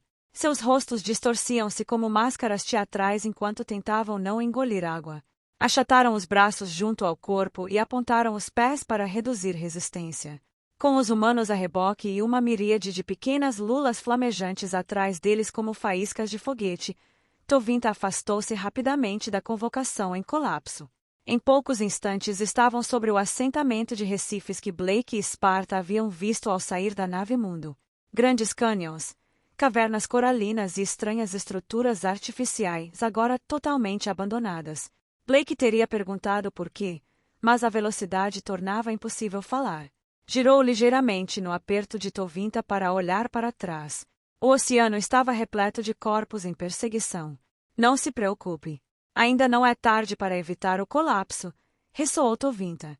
Colapso. Blake quis gritar perguntas, mas só conseguiu fixar a palavra em pensamento. Enquanto isso, eu e meus companheiros explorávamos a nave Mundo. Como Walsh nos relatara, Nemo desaparecera.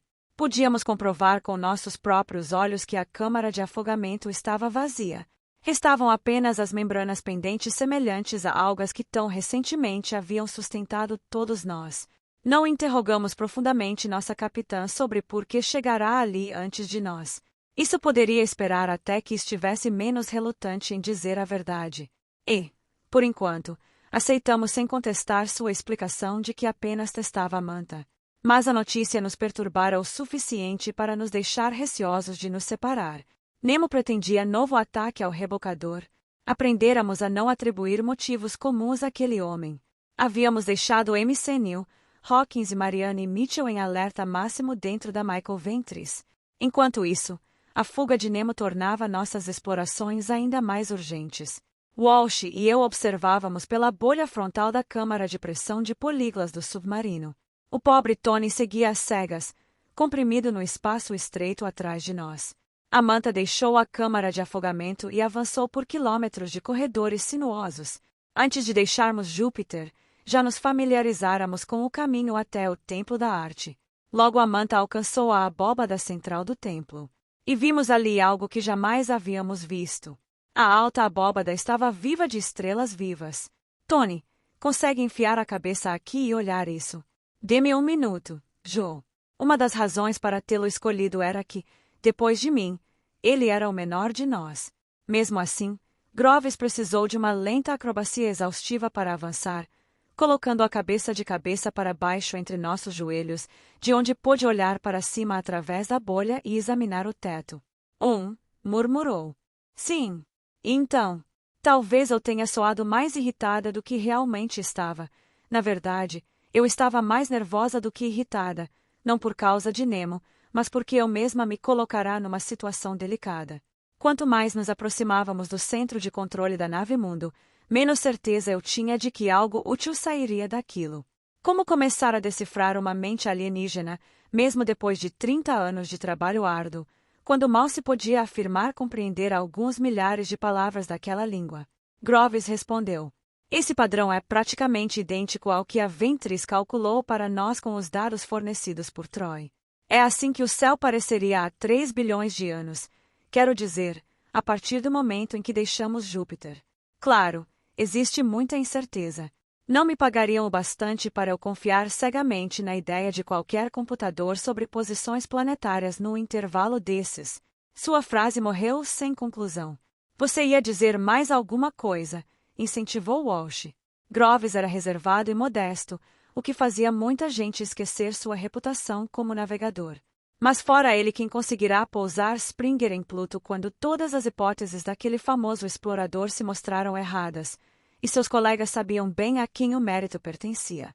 Bem, Joe, acontece que há muitas luzes nesse céu que não aparecem na reconstrução da Ventris.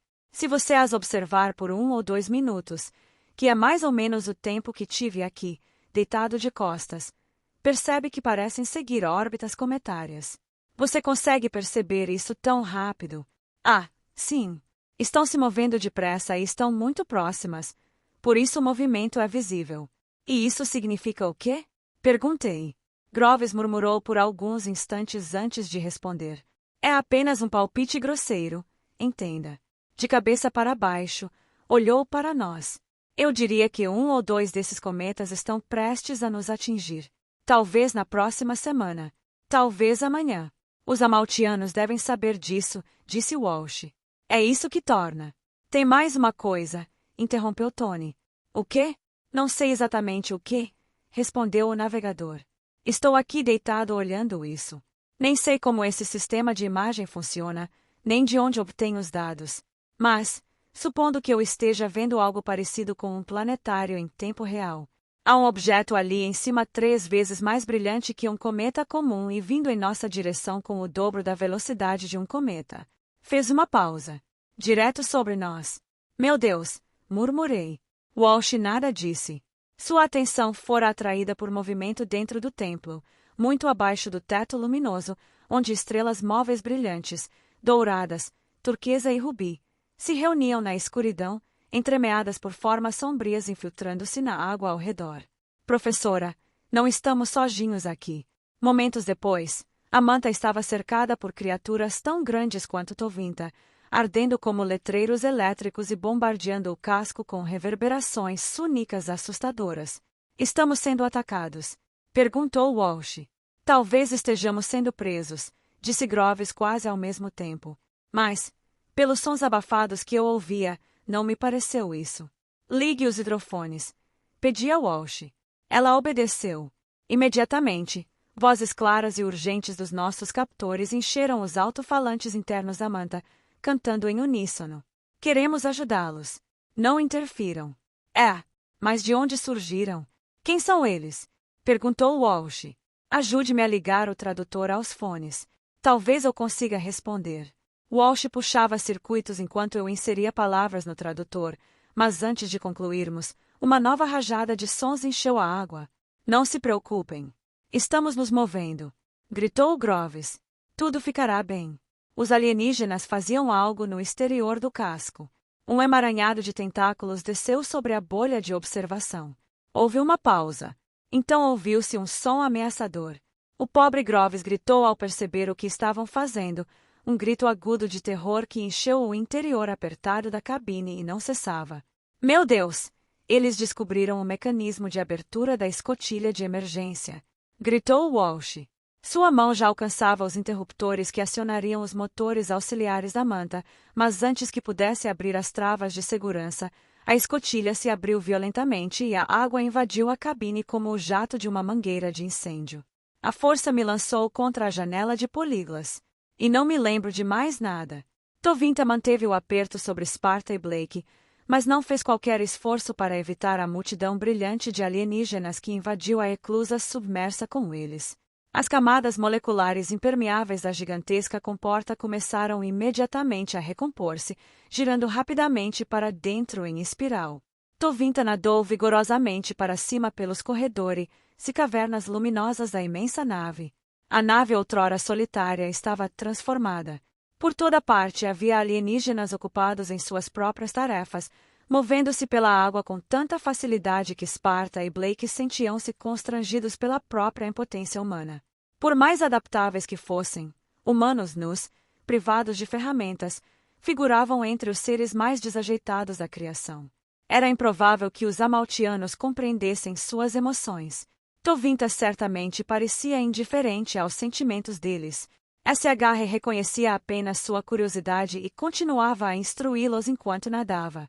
Sua voz adquirira uma ressonância estranha, porque seus pensamentos se formavam simultaneamente entre a multidão de criaturas espalhadas pela nave, talvez também na própria nave, e eram expressos por todas aquelas vozes ao mesmo tempo, enchendo as águas ao redor.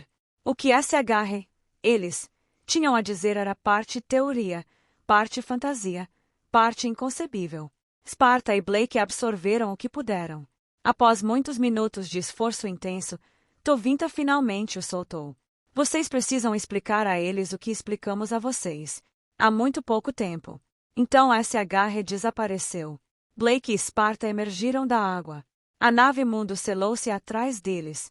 Ao lado, a cúpula inclinada estava cheia de ar, ainda quente, ainda impregnada do odor denso de Vênus.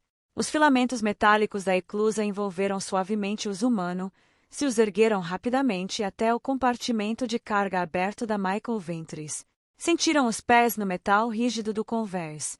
Os filamentos se retraíram silenciosamente, deixando-os cambaleantes, sem o apoio da flutuabilidade a qual já haviam se acostumado. A escotilha do módulo de tripulação estava trancada. Quem está aí? Ecoou a voz de Hawkins pelo comunicador. Troy e Redfield, respondeu Sparta. Abram logo, é urgente, acrescentou Blake. A escotilha abriu-se lentamente. Hawkins observou-os com desconfiança, segurando à vista uma chave de titânio. Onde estão os outros? Esperávamos encontrá-los aqui, disse Sparta, passando por ele com esforço. Se Hawkins tivesse resistido, ela e Blake nada poderiam fazer. Encontraram MC Neil e Marianne Mitchell no refeitório, ambos tão tensos e nervosos quanto Hawkins. Walsh, Groves e o professor saíram para explorar na manta. Inspetora, explicou MC Neil. Já deviam ter voltado. Nemo desapareceu, disse Marianne. A capitã diz que ele escapou. Na verdade, não sabemos ao certo, disse Hawkins. Talvez ele. Isso agora não importa, interrompeu Sparta. Sua voz tornou-se dura. A nave mundo está prestes a sofrer outra aceleração massiva. É imperativo colocar todos vocês na água. A respiração deles falhou. O sangue desapareceu de seus rostos. Sparta talvez tivesse acabado de pronunciar a sentença de morte de todos eles. Marianne foi a primeira a falar. Desta vez, vamos para casa. Isso já não está em nossas mãos, respondeu Sparta. Os alienígenas e suas máquinas suaves receberam os corpos. Na câmara de afogamento, Walsh, Groves e eu já flutuávamos nas marés artificiais, sem ver nada, imersos em sonhos. Sparta e Blake permaneceram observando até que todos estivessem em segurança. Então ela voltou-se para ele, movendo as mãos com alívio por estar novamente na água. Você está com marcas de ventosas na barriga, disse. Sua voz subaquática voltará a ser a voz habitual, rica em nuances. Olhou para si mesma. Eu também. Blake não respondeu. Os dois humanos nadaram com vigor pelas águas mornas e agitadas da nave. Eles vão fracassar, disse Blake com irritação. Eles sabem disso, e isso os está deixando loucos. Estamos vendo a desintegração da sociedade deles. Eles não têm experiência de fracasso, nem sequer experiência do inesperado. Ele fingiu espanto. Enviam uma arca, uma nave estelar cheia de pioneiros, carregando cada espécie aos pares, ou qualquer que seja o número mágico de onde eles vieram, com ordens de reproduzir o mundo natal até o último vírus, e esquecem de avisar que talvez encontrem algo um pouco diferente pelo caminho.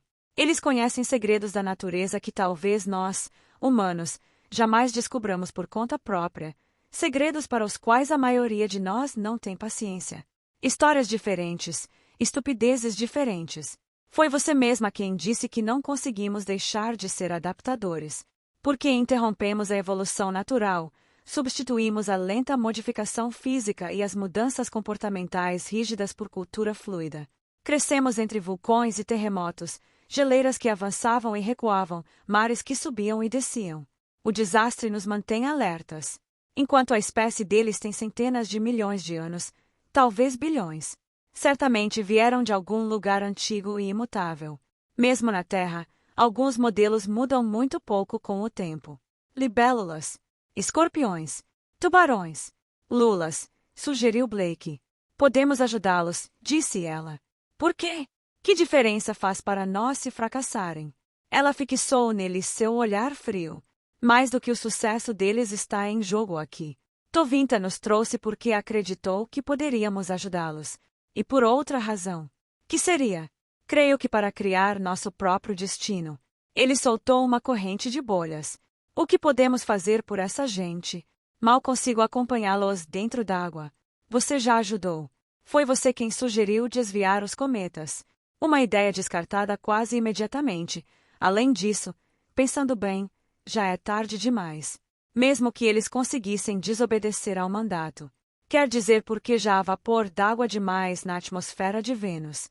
Ele assentiu. O efeito estufa é irreversível. Concordo, disse Sparta. Eu não estava pensando em Vênus. Ele olhou para ela, surpreso. Arf! Ela negou energicamente. Mars. Isso é impossível, respondeu ele sem hesitar. Marte tem 1/10 da massa da Terra, 1/4 do diâmetro, uma relação superfície-volume muito maior. É o problema oposto ao de Vênus. Você não conseguiria manter uma atmosfera, e mesmo que conseguisse, não conseguiria mantê-la quente. Ainda assim, eles conseguiram. Sabemos disso pela placa marciana. Ele pareceu exasperado. Em primeiro lugar, se conseguiram, fizeram sem nossa ajuda. Tem certeza. E em segundo lugar, fracassaram. Talvez não desta vez. Parece-me que vivemos outra história desde que atravessamos aquele buraco negro. Marte continua do mesmo tamanho em qualquer história, rebateu ele. Se quer ajudá-los a recriar Crux, a Terra é a próxima escolha lógica. Gostaria de convencê-los do contrário. Ela estendeu a mão em gesto quase suplicante e pousou-a levemente sobre seu ombro. Preciso da sua ajuda. Ele, afinal, não conseguiu resistir por muito tempo. A perspectiva de bombardear Marte, um planeta inteiro, com cometas era irresistivelmente insana. Tovinta pairava nas águas luminosas da ponte do templo, cercado por outros de sua espécie. Para Sparta e Blake, o pulsar firme de seu manto, em ritmo constante, sugeria profunda contemplação. Após vários minutos de silêncio, o manto brilhou em vermelho intenso e vibrações emergiram ao redor. Vocês nos ordenam que façamos isso. Quem somos nós para ordenar? Apenas sugerimos esse curso de ação. Faremos como os designados sugerem. Construiremos os veículos de que necessitam. Também lhes ensinaremos a pilotá-los. As águas estremeceram com a diversão de Tovinta. E como farão isso? Os olhos de Blake se arregalaram de surpresa. Nós lhes ensinaremos a pensar, disse Tovinta. Nós sabemos pensar, respondeu Blake com irritação. Mas Sparta interveio. Estamos ansiosos para aprender seus métodos de controle. O manto de Tovinta passou sutilmente do carmesim ao púrpura. Nossos veículos extraem energia do vácuo. Nós retransmitimos essa energia a partir de nosso núcleo. À medida que a distância aumenta, aumentam também as perdas. Perdas. Isto é, aumenta a probabilidade de inexistência. As proporções são facilmente calculadas. Para nós, isso tem pouca importância. Para seres como vocês, indivíduos, talvez o peso seja diferente.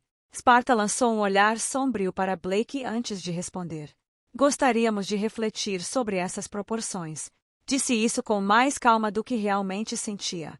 Nenhum olhar consciente testemunhou a aterrissagem da nave Mundo. Nenhum olhar consciente assistiu à sua partida. O oceano ao redor do ponto de decolagem estava deserto por muitos quilômetros. Superaquecida, aquela porção do mar entrou em ebulição frenética, evaporando-se.